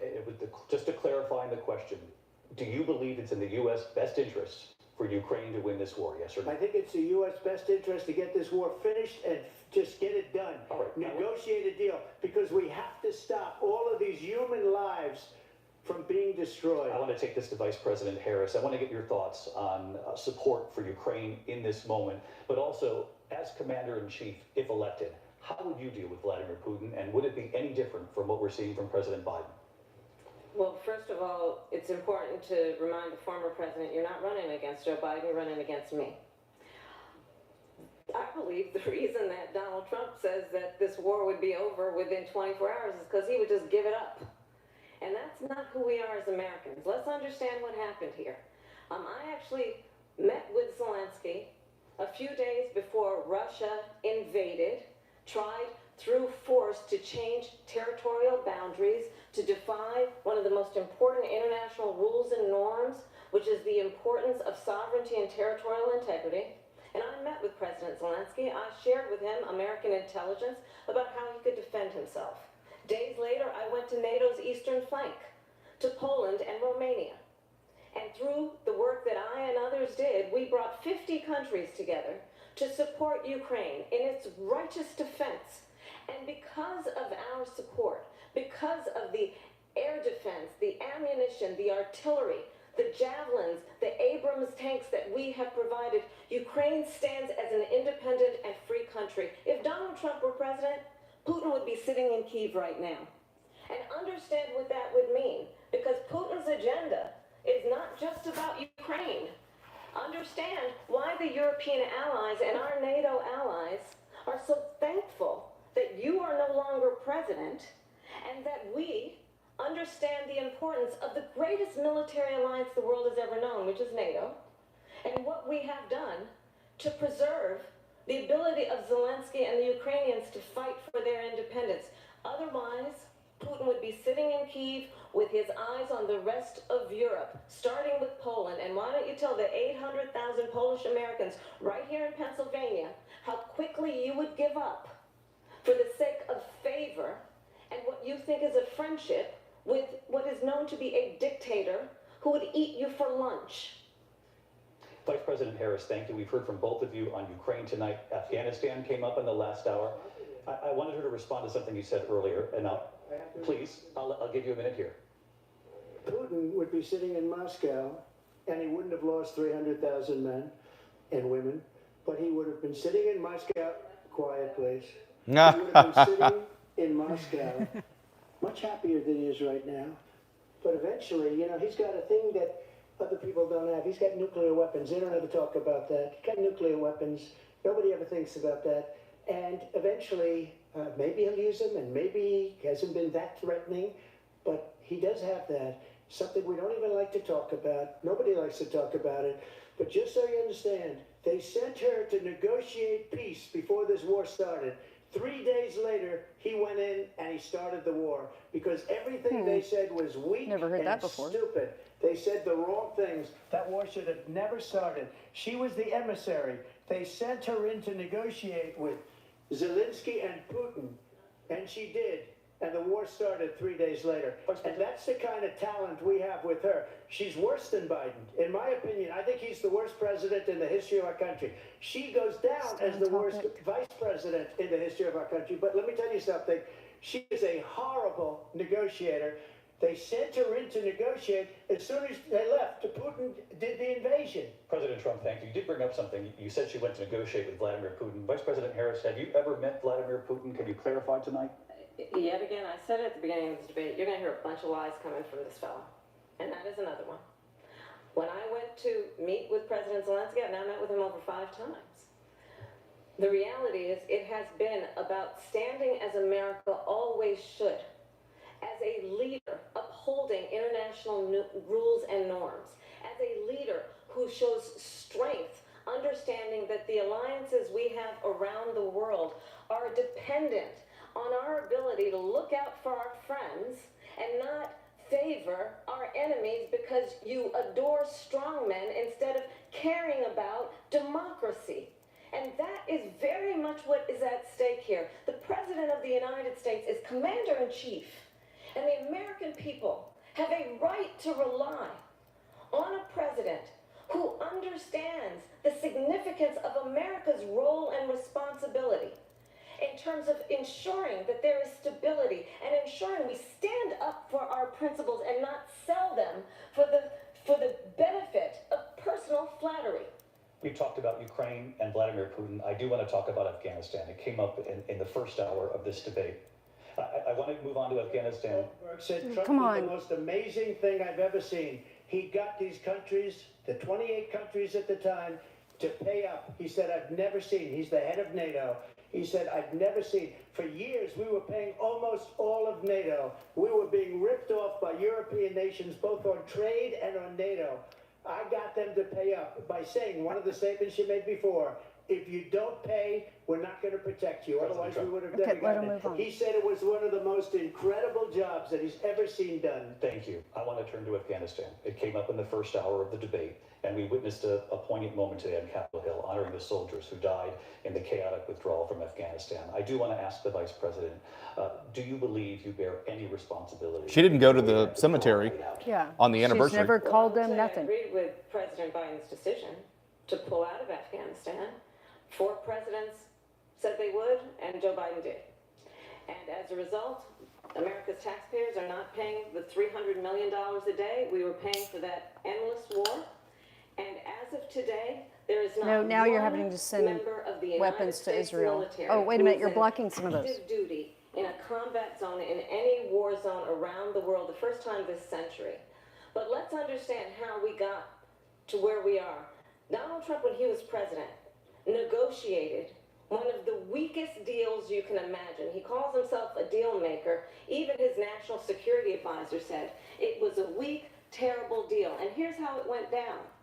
He bypassed the Afghan government. He negotiated directly with a terrorist organization called the Taliban. The negotiation involved the Taliban getting 5,000 Taliban terrorists released. And get this, and the president at the time invited the Taliban to Camp David, a place of storied significance for us as Americans, a place where we honor the importance of American diplomacy, where we invite and receive respected world leaders. And this former president, as president, invited them to Camp David because he does not again appreciate the role and responsibility of the President of the United States to be Commander-in-Chief with a level of respect. And this gets back to the point of how he has consistently disparaged and demeaned members of our military, fallen soldiers, and the work that we must do to uphold the strength and the respect of the United States of America around the world. Last time I checked, it was Biden checking his watch. Response to her saying that you began the negotiations with the Taliban. So, if you take a look at that period of time, the Taliban was killing our soldiers, a lot of them, with snipers. And I got involved with the Taliban because the Taliban was doing the killing. That's the fighting force within Afghanistan. They don't bother doing that because, you know, they deal with the wrong people all the time. But I got involved. And Abdul is the head of the Taliban. He is still the head of the Taliban. And I told Abdul, don't do it anymore. You do it anymore, you're going to have problems. And he said, why do you send me a picture of my house? I said, you're going to have to figure that out, Abdul. And for 18 months, we had nobody killed. We did have an agreement negotiated by Mike Pompeo. It was a very good agreement.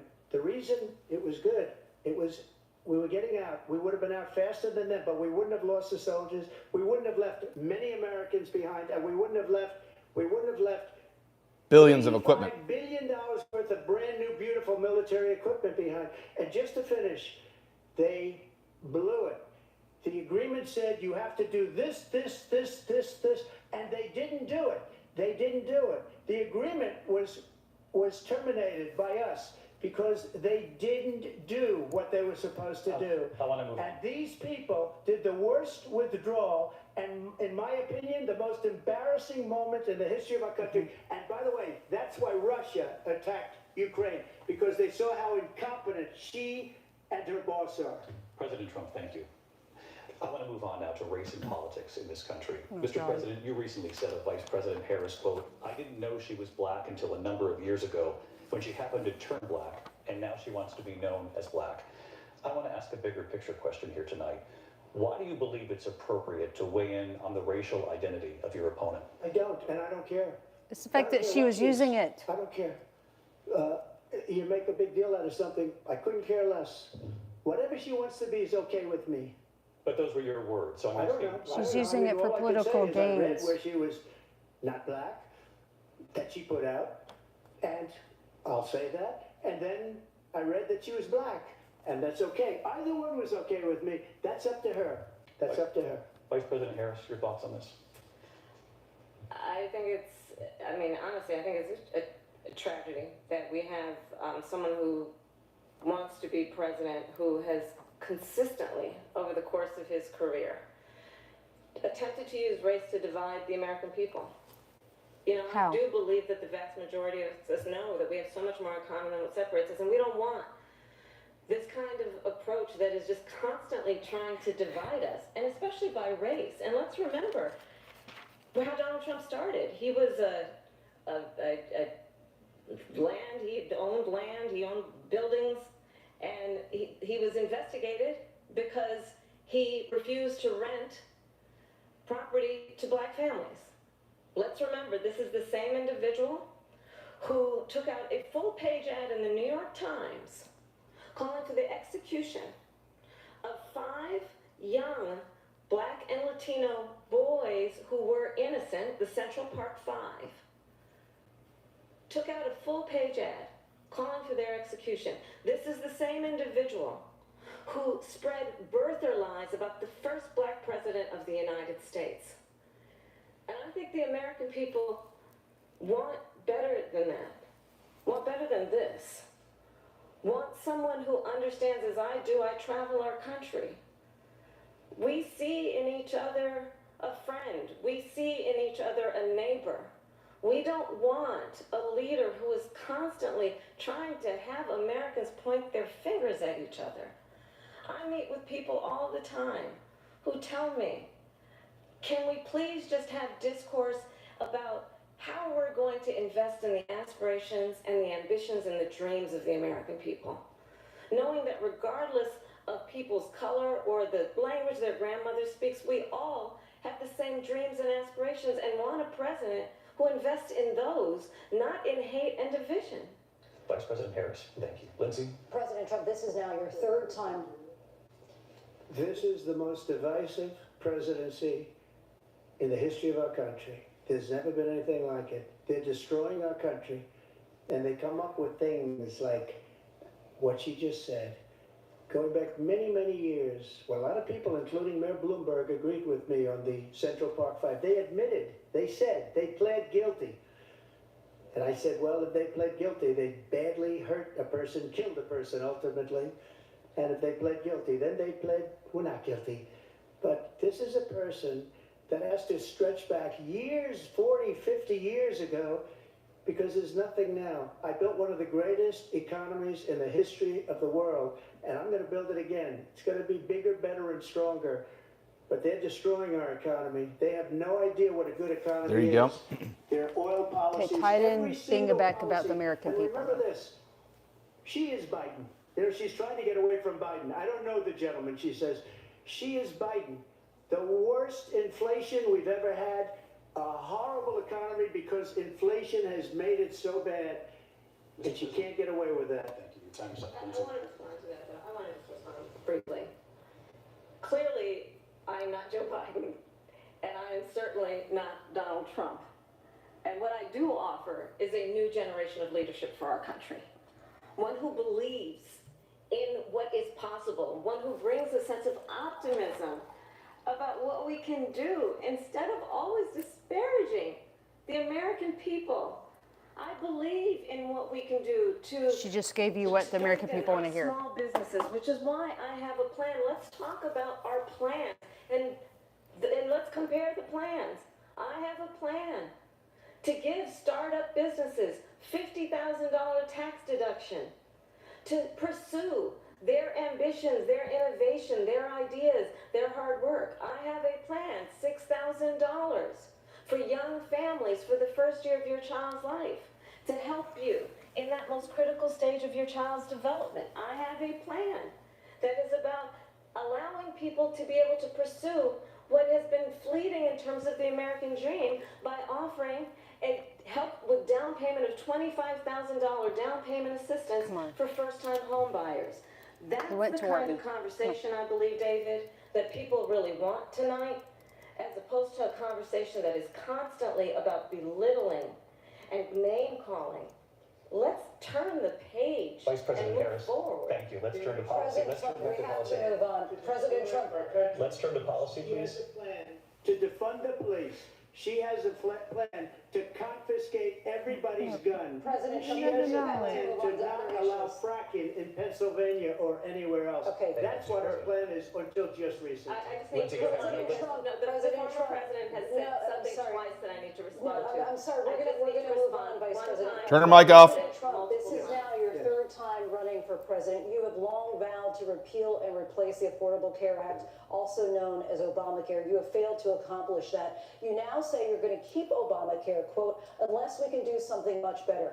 Last month you said, quote, we're working on it. So tonight, 9 years after you first started running, do you have a plan, and can you tell us what it is? Obamacare was lousy health care, always was. It's not very good today.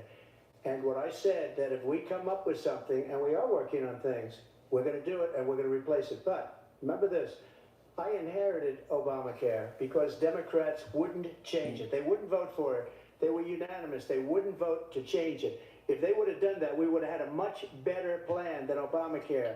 But the Democrats came up, they wouldn't vote for it. I had a choice to make when I was president. Do I save it and make it as good as it can be, never going to be great, or do I let it rot? And I felt I had an obligation, even though politically it would have been good to just let it rot and let it go away. I decided, and I told my people, the top people, and they're very good people. I have a lot of good people in that administration. We read about the bad ones. We had some real bad ones too, and so do they. They have really bad ones. The difference is they don't get rid of them. But let me just explain. Because they quit. They don't want to work for her. And make it as good as it can be, or do I let it rot?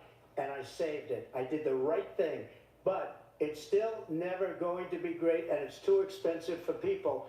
And what we will do is we're looking at different plans. If we can come up with a plan that's going to cost our people, our population, less money and be better health care than Obamacare, then I would absolutely do it.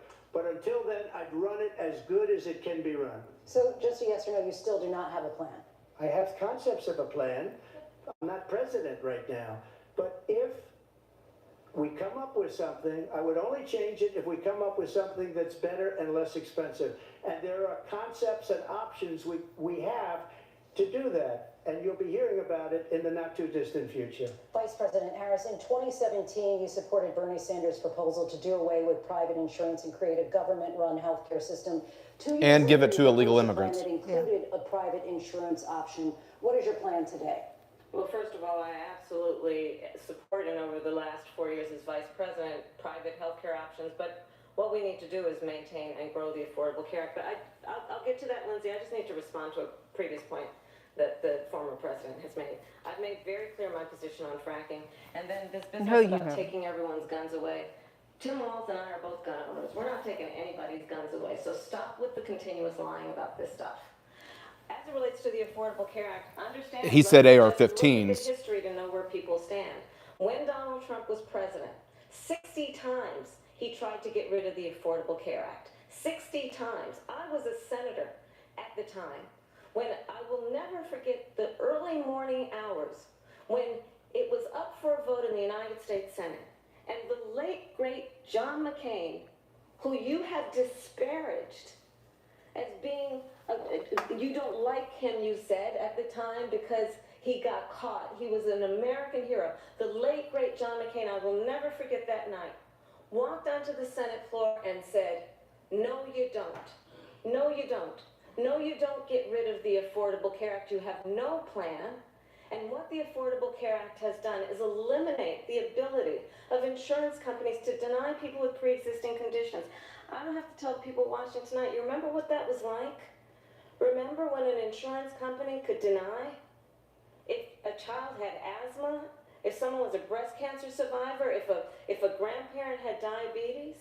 And thankfully, as I've been vice president, and we over the last 4 years have strengthened the Affordable Care Act, we have allowed for the first time Medicare to negotiate drug prices on behalf of you, the American people. Donald Trump said he was going to allow Medicare to negotiate drug prices. He never did. We did.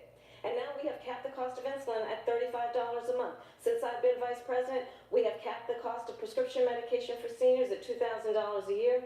And when I am president, we will do that for all people, understanding that the value I bring to this is that access to health care should be a right and not just a privilege of those who can afford it. And the plan has to be to strengthen the Affordable Care Act, not get rid of it, Vice pass this President roll Harris, up thank in terms you. of where Donald Trump stands. And just to be I clear wanna on the get to an issue insulin, that's important for Trump did the insulin, it just carried over, and the Biden administration got to reap the benefits. For 10 years. But it wasn't only him. It were all of the Democrats that kept it going. And you know what? We could do much better than Obamacare, much less money. But she won't improve private insurance for people, private medical insurance. That's another thing she doesn't want to do. she wants to People do are paying away. privately for insurance that have worked hard and made money, and they want to have private. She wants everybody to be on government insurance where you wait 6 months for an operation that you need immediately. President Trump, thank you. We have another issue that we'd like to get to that's important for a number of Americans, in particular younger voters, and that's climate change. President Trump, with regard to the environment, you say that we have to have clean air and clean water. Vice President Harris, you call climate change an existential threat. The question to you both tonight is, what would you do to fight climate change? And Vice President Harris, we'll start with you. 1 minute for you each. Well, the former president had said the climate change is a hoax. And what we know is that it is very real. You ask anyone who lives in a state who has experienced these extreme weather occurrences, who now is either being denied home insurance or it's being jacked up. You ask anybody who has been the victim That's because of the what price that of the means in place terms the of home is too losing high. their home, having nowhere to go. We know that we can actually deal with this issue. The young people of America care deeply about this issue. And I am proud that as vice president over the last 4 years, we have invested $1 trillion in a clean energy economy, while we have also increased domestic gas production to historic levels. We have created over 800,000 new manufacturing jobs while I have been vice president. We have invested in clean energy to the point that we are opening up factories around the world. Donald Trump said he was going to create manufacturing jobs. He lost manufacturing jobs. And I'm also proud to have the endorsement of the United Auto Workers and Sean Fain, who also know that part of building a clean energy economy includes investing in American-made products, American automobiles. It includes growing what we can do around American manufacturing and opening up auto plants, not closing them like happened under Donald Trump. Vice President Harris, thank you. Well, that's what tariffs would do, is it would force manufacturing and jobs in the United States in order to pay less for the product. They're all leaving. They're building big auto plants in Mexico, in many cases owned by China. They're building these massive plants, and they think they're going to sell their cars into the United States because of these people. What they have given to China is unbelievable. But we're not going to let that. We'll put tariffs on those cars so they can't come into our country, because they will kill the United Auto Workers and any auto worker, whether it's in Detroit or South Carolina or any other place. What they've done to business and manufacturing in this country is horrible. We have nothing because they refuse. You know, Biden doesn't go after people because supposedly China paid him millions of dollars. He's afraid to do it. Between him and his son, they get all this money $28 from million. Ukraine. They get all this money from all of these different countries, and then you wonder, why is he so loyal to this one, that one, Ukraine, China? Why is he? Why did he get $3.5 million from the mayor of Moscow's wife? Why did she pay him $3.5 million? This is a crooked administration, and they're selling our country down the tubes. Yeah, he's the one facing 34 We'll be counts right or back with whatever it closing is. statements from both of our candidates. An historic night, this ABC News presidential debate from Philadelphia. Back in a moment. Okay, we're going to obviously talk about this segment. You know, the interesting thing when we're looking at, you know, the administration and talking about Ukraine, it's really disingenuous. I mean, to talk about how, you know, Kamala is saying that Trump would immediately just Hand over Ukraine. hand over Ukraine. I mean, ultimately, the Biden administration in his 4 years of presidency. Yeah, exactly. But one of the biggest flaws that this administration has had is they have been, and I put it in the comments, but they've been trickling in, you know, weapons and equipment to Ukraine. Ukraine has identified what they need in order to win, and Biden administration has just, you know, kind of hemmed and hawed, like, you know, Instead of all at once. Instead of giving it all at once, you know, we'll give a couple of tanks here, hey, we'll do this here.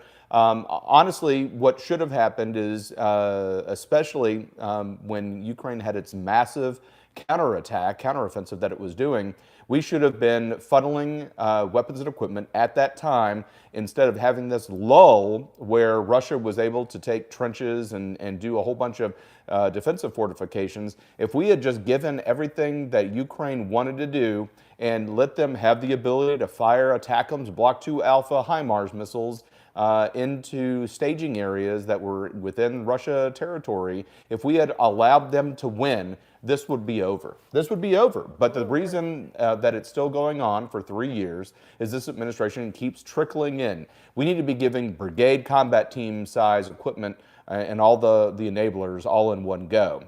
This, you know, handing, you know, 20 M1 Abrams, handing 30 F-16s. It gives Russia time to. It gives Russia time. So Kamala is being very disingenuous on that. I think Trump's plan is the way to go. I mean, you know, heaven forbid you have somebody like Francis Macron who said that he's thinking about putting French troops into Ukraine. Obviously, that would be a huge. We want to prevent that. Yeah, we want to prevent that kind of stuff. So, you know, in the comments below, tell us how you think the debate's going. Again, we're glad that you've stuck with this, especially through the beginning technical difficulties. But we're having a great time. I mean, I think the debate's going well. I think, you know, I've got different microbreweries that we're drinking. Here's a Native Texan by the Independence Brewery. I have a St. Arnold's, which is the Houston's largest craft beer. And these are not sponsored, but you know, just wanted to make sure that we stayed local. So, Kimberly, what was it that you were drinking? So we have not had the chance to go to Fredericksburg's Texas wine country, so I am sticking to my apothec. I do have a comment about war, even though I have never been to war. I mean, come on, who's going to take me seriously? You don't solve a cat fight by just going to little Monica and Rachel little cat fight and friends. You got to grab that hoe by the weave, slam her head into the table, knock out some teeth. You got to knock out some teeth. Right. I don't care who likes you at the end. You win. Yeah, in the military, we call that being decisive. Exactly. You got to be decisive. And you got to go brunt force, and don't care who likes you at the end. You won. Right. Nope, absolutely. Absolutely. We saw a comment come through. It was in a text message, so I wasn't able to grab it right away. Maybe I can pull it up. So the comment reads that the problem with Ukraine is the Ukrainians don't want to fight for their own country. They have a massive trouble with recruitment and desertions, and that is an absolutely true statement. That's an absolutely true statement. Well, I had a similar thought about the whole Afghan thing, Trump talking to the Taliban. Well, you've told me a number of times when you were over there, it was like they didn't want to fight for their own country.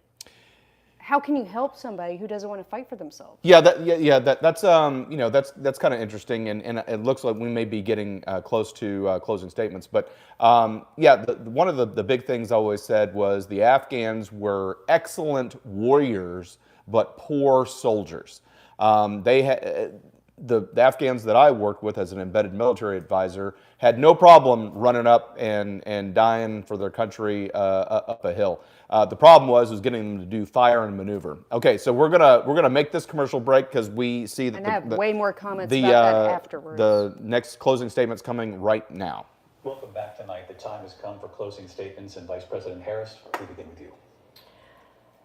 So I think you've heard tonight two very different visions for our country. One that is focused on the future, and the other that is focused on the past, and an attempt to take us backward. But we're not going back. And I do believe that the American people know we all have so much more in common than what separates us, and we can chart a new way forward. And a vision of that includes having a plan, understanding the aspirations, the dreams, the hopes, the ambition of the American people, which is why I intend to create an opportunity economy, investing in small businesses, in new families, in what we can do around protecting seniors, what we can do that is about giving hardworking folks a break and bringing down the cost of living. I believe in what we can do together that is about sustaining America's standing in the world and ensuring that we have the respect that we so rightly deserve, including respecting our military and ensuring we have the most lethal fighting force in the world. I will be a president that will protect our fundamental rights and freedoms, including the right of a woman to make decisions about her own body and not have her government tell her what to do. I'll tell you, I started my career as a prosecutor. I was a DA, I was an attorney general, a United States senator, and now vice president. I've only had one client, the people. And I'll tell you, as a prosecutor, I never asked a victim or a witness, are you a Republican or a Democrat? The only thing I ever asked them, are you okay? And that's the kind of president we need right now. Someone who cares about you and is not putting themselves first. I intend to be a president for all Americans and focus on what we can do over the next 10 and 20 years to build back up our country by investing right now in you, the American people. Vice President Harris, thank you. President Trump? So she just started by saying she's going to do this, she's going to do that, she's going to do all these wonderful things. Why hasn't she done it? She's been there for 3.5 years. They've had 3.5 years to fix the border. They've had 3.5 years to create jobs and all the things we talked about. Why hasn't she done it? She should leave right now, go down to that beautiful White House, go to the Capitol, get everyone together and do the things you want to do, but you haven't done it, and you won't do it because you believe in things that the American people don't believe in.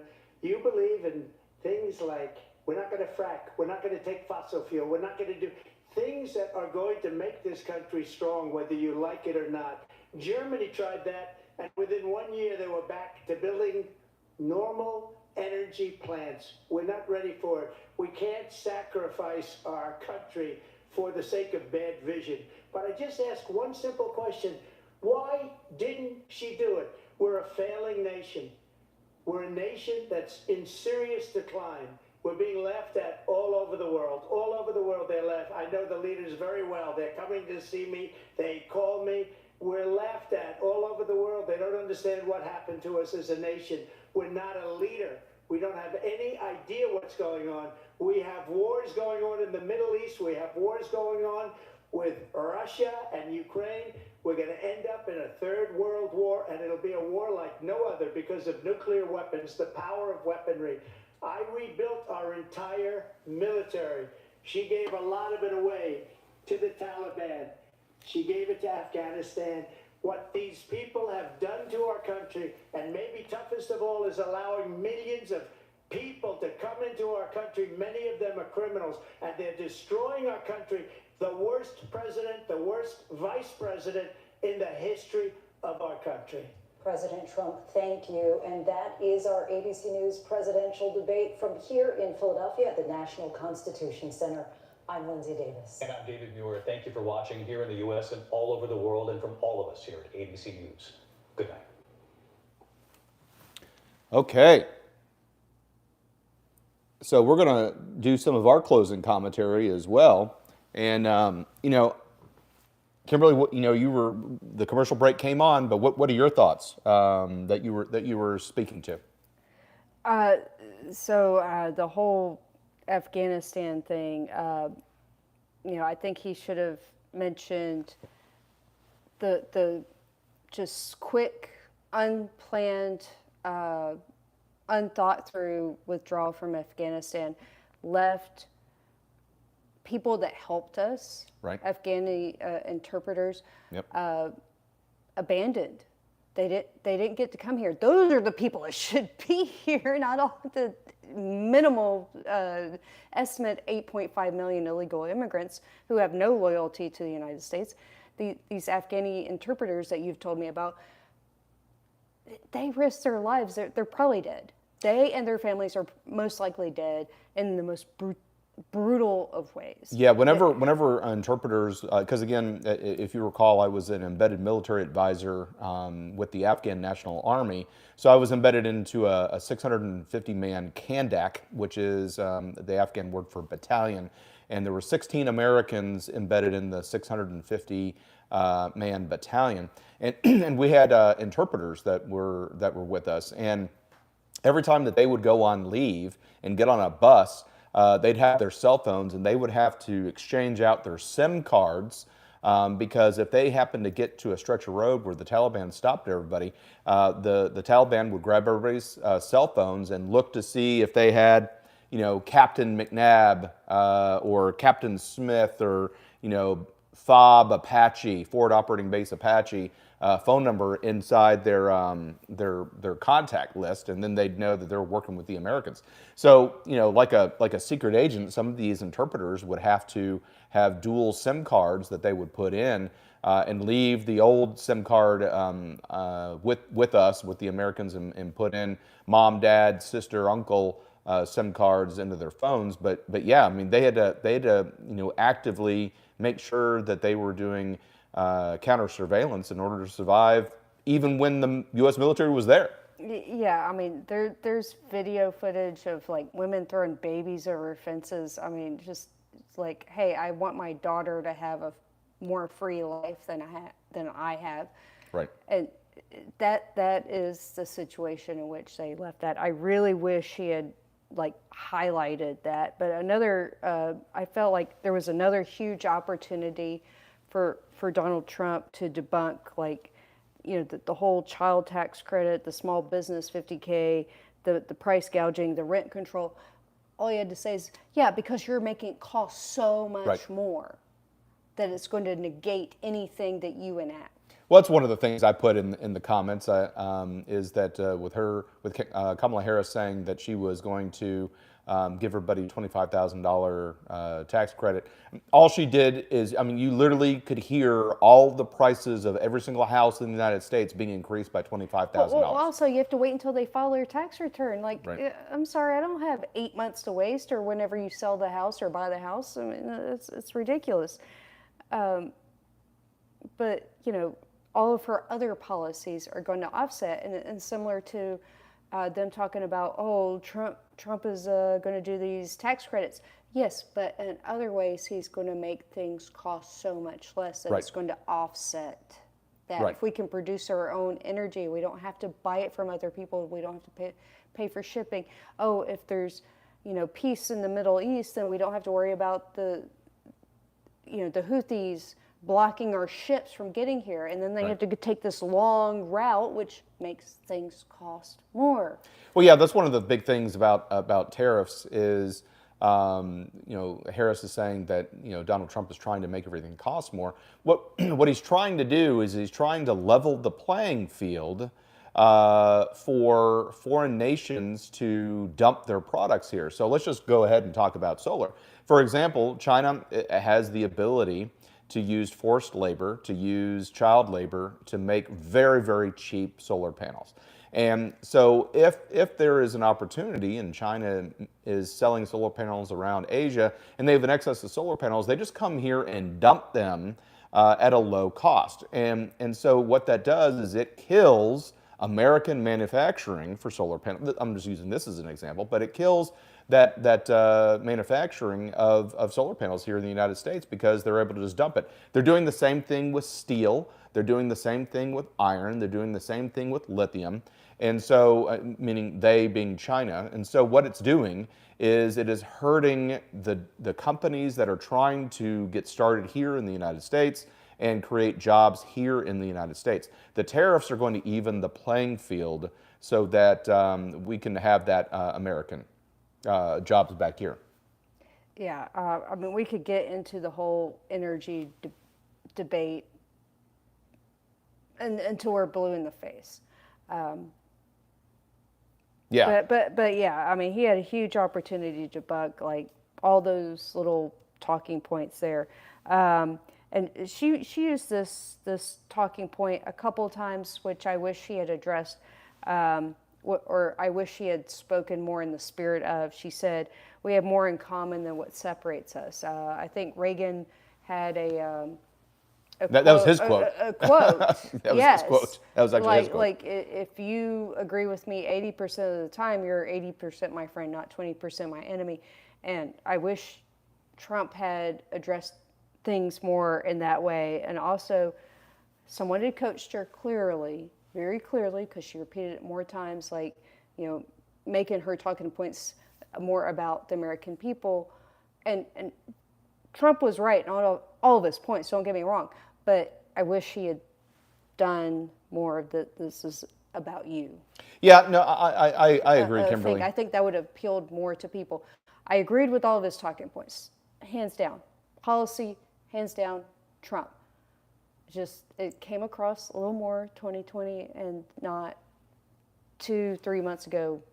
Yeah, Trump. no, I agree. He definitely, there was a question that had a specific subject that was attached to the question, and Donald Trump did a kind of his best hits that ranged around a bunch of different things. We got a comment that came in that said, "Folks forget that we were the #1 energy exporter under Trump, and that's important because we can tell the Saudis and OPEC to F off, and we set the oil prices." And that's absolutely true. One of the things that is a problem that started under the Obama administration with the relaxing of sanctions and the giving them money from that we had frozen to stop them from pursuing nuclear weapons.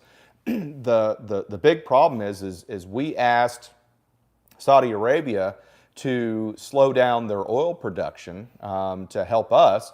And the Saudis are like, why? If we slow down our oil production, that market gap will be filled by somebody. And the two countries that it'll be filled by is Iran and Russia.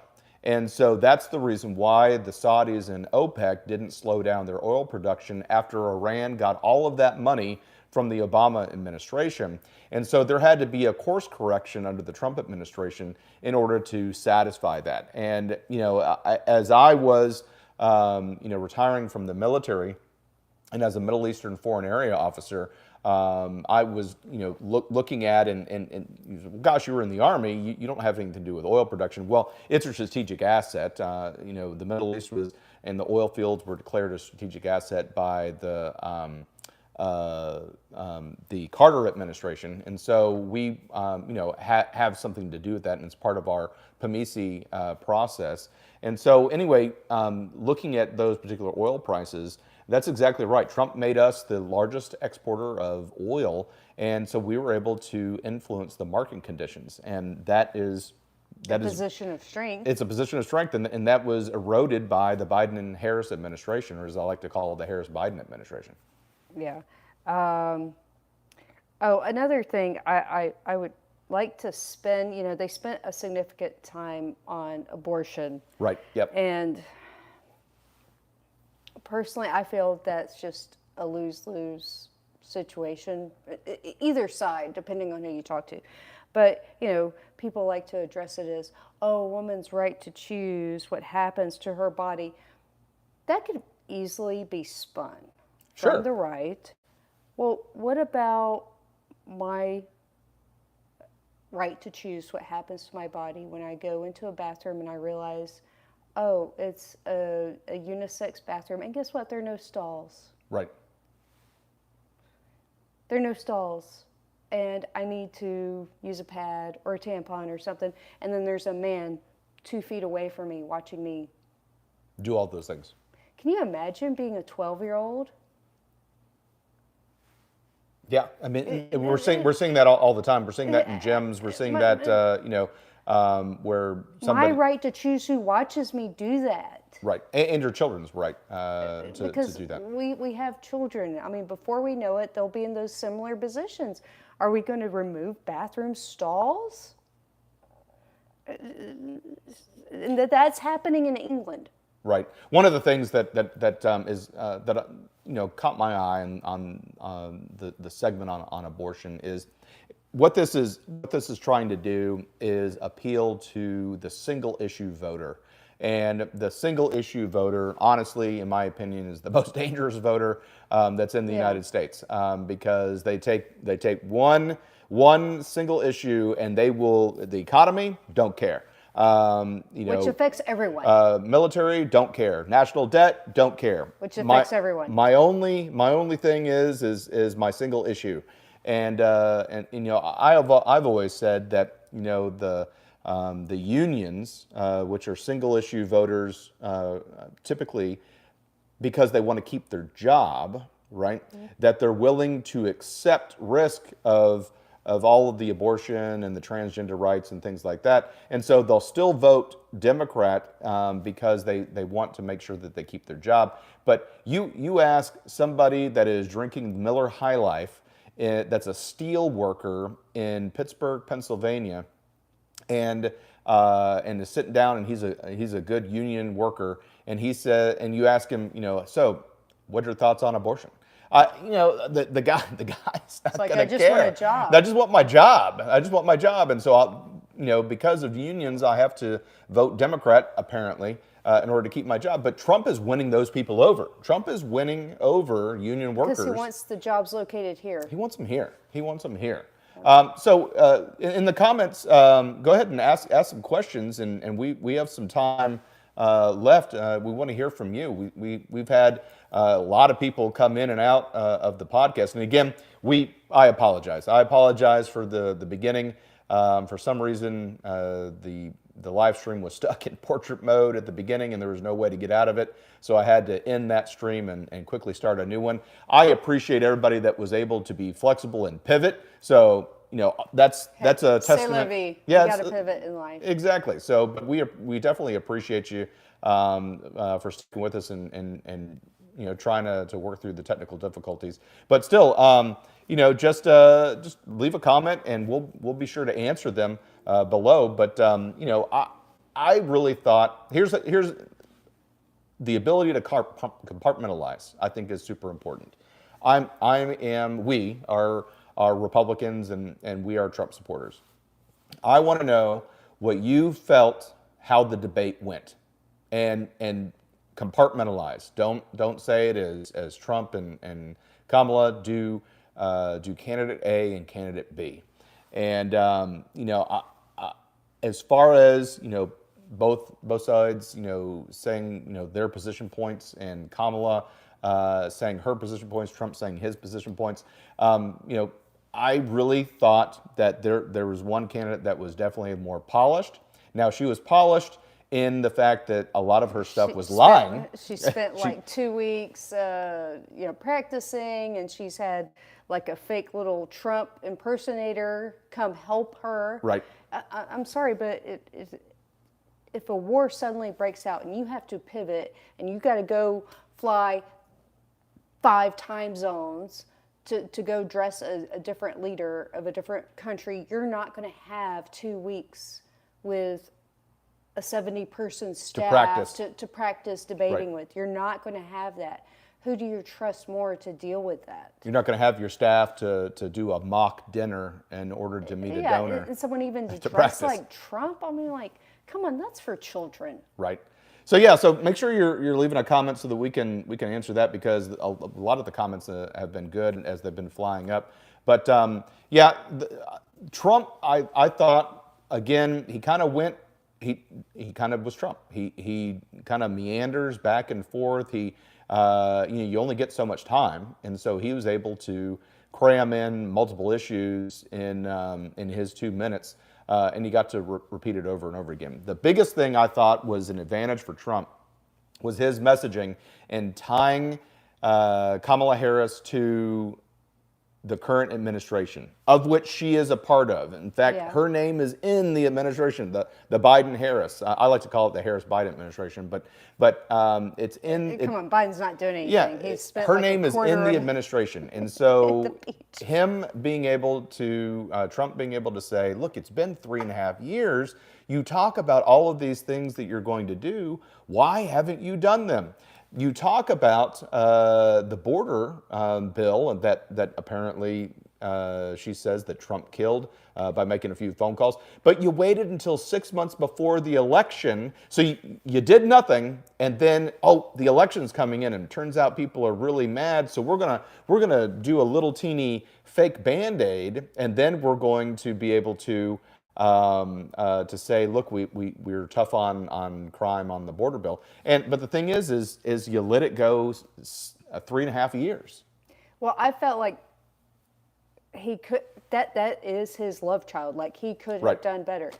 Could have said, if you care so much, why did you nix 90 of my orders? Like, if you care that much about the border, you could have reenacted those at any point in time, because I didn't need Congress to do those.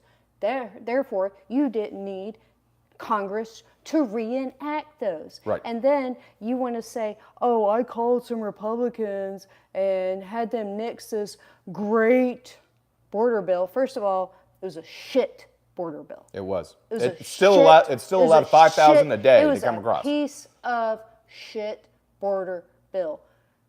All you have to do is enforce the laws on the books. That's all you have to do. Right. That's all you have to do. And that's what the border agents are actually asking to do.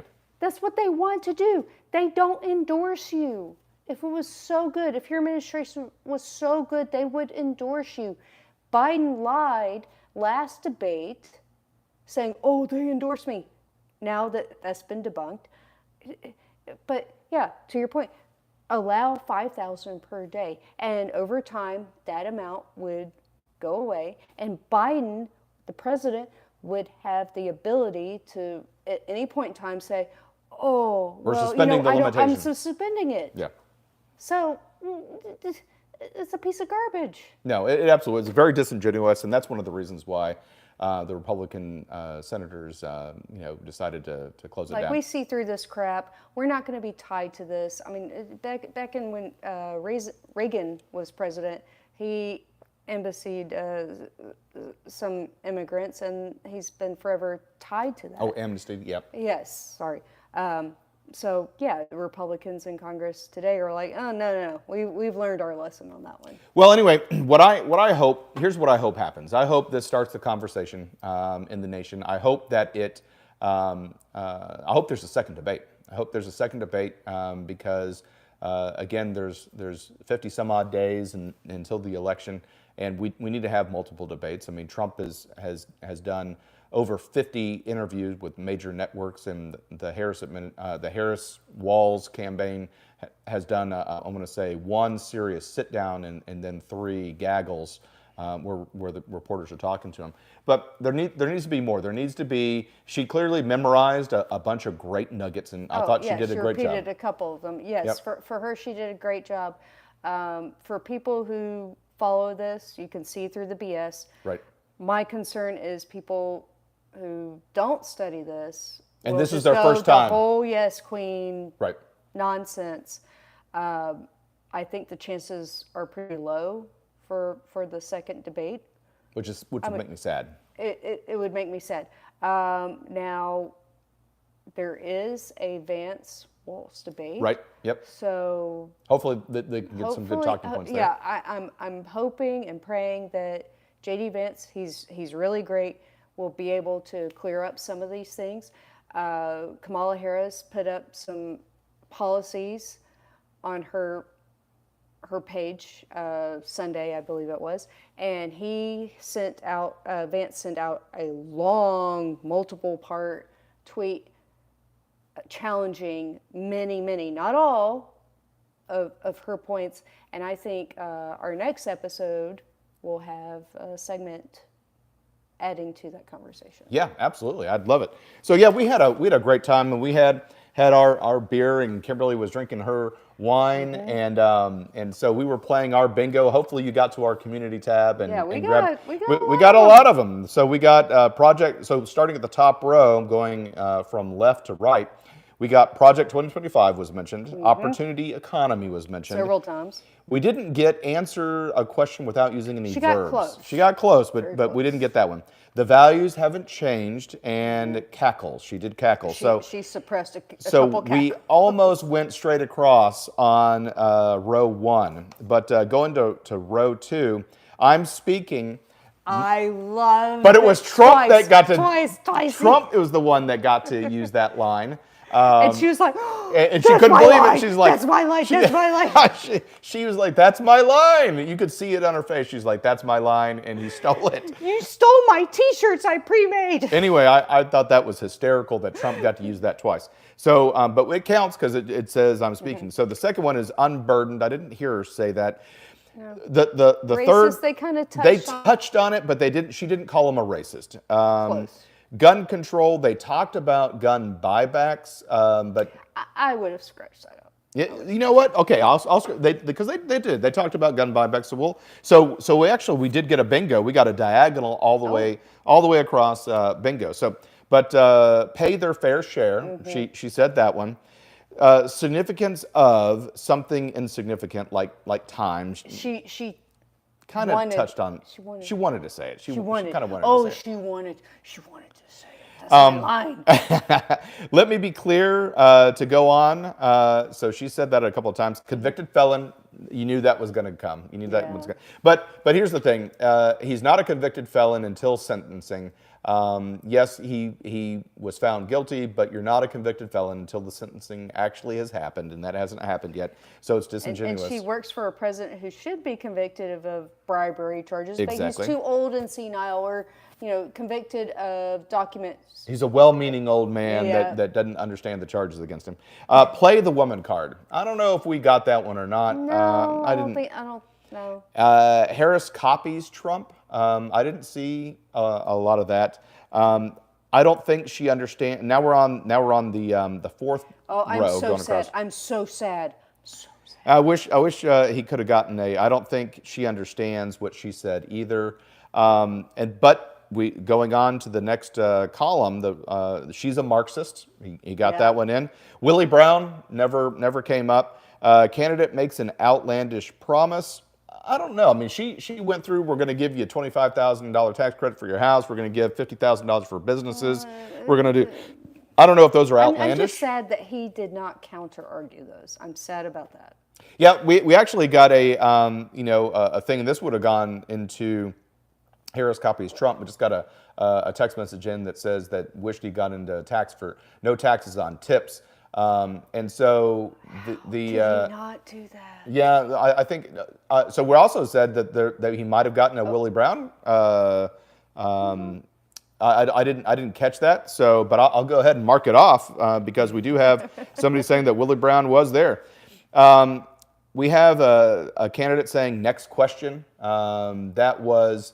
Something, that was during It was a reference to Dana Bash. The Dana Bash's quote unquote interview. Exactly. We got border. So now we're in the last row. Border czar. We got that one obviously. Childless cat ladies didn't come up. It didn't come up, and that was going to be maybe next. Maybe the Vance debate. But this one we threw in as a ringer. I actually didn't think it was going to get mentioned, but it was the reference to illegals eating cats and ducks. And somehow it made it into the president's debate. Yeah. I mean, obviously we're seeing the memes and things like that are going on, and they're awesome. And they are awesome. Elon Musk is perpetuating these things. Vance is doing these things. I called it. It did. Like 3 hours before Wesley Hunt, a Congress member, I believe from Texas here. Right. Yep. Yeah. He put out this. I called it. Sarah McLachlan, the SPCA, right. In the arms of an angel. I told you, someone's going to do that.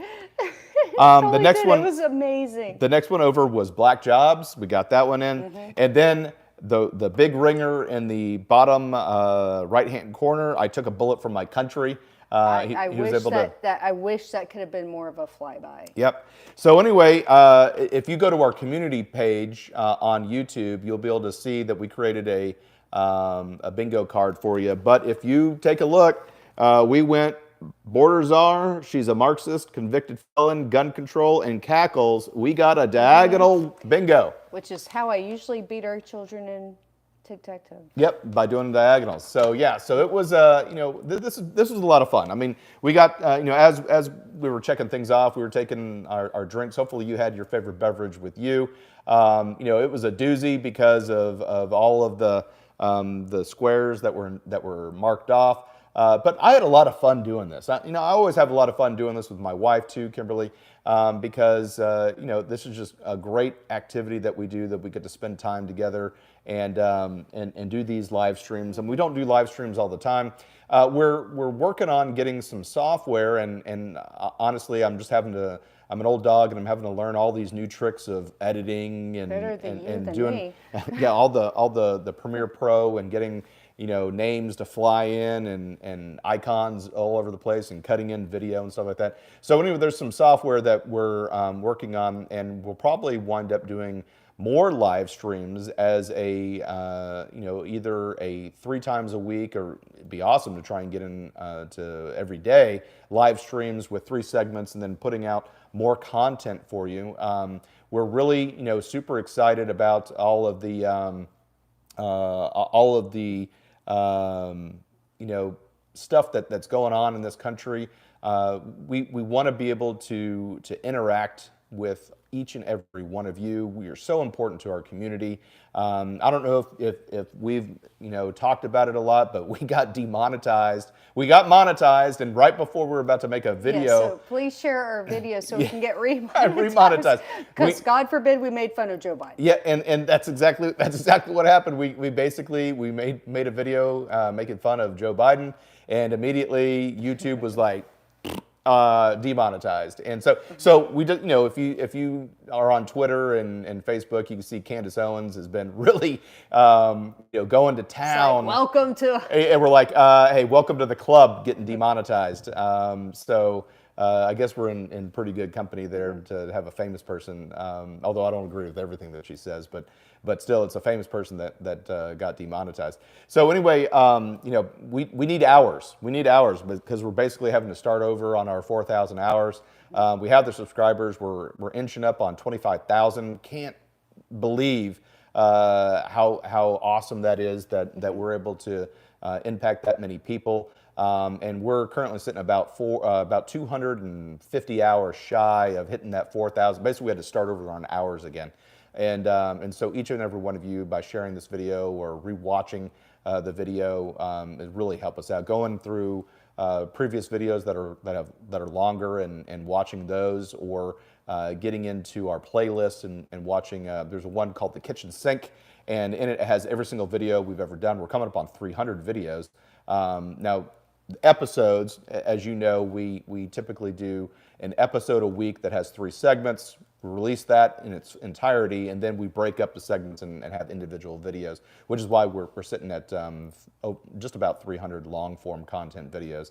But yeah, it's been a completely fun ride, and it's only possible because of all of you out there, following Azimuth Podcast. And again, this has just been a super exciting. We're gonna get back into the studio as it comes next week. Obviously, we don't want to commit any crimes and leave our small children in the house while we're at the studio.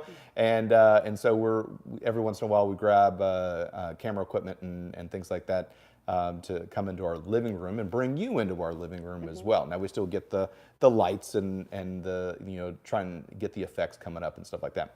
But anyway, I just want to say thank you very much for watching our live stream.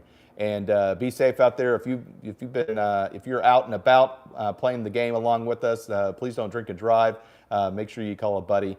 And this is Azimuth Podcast signing off. Thank you so much.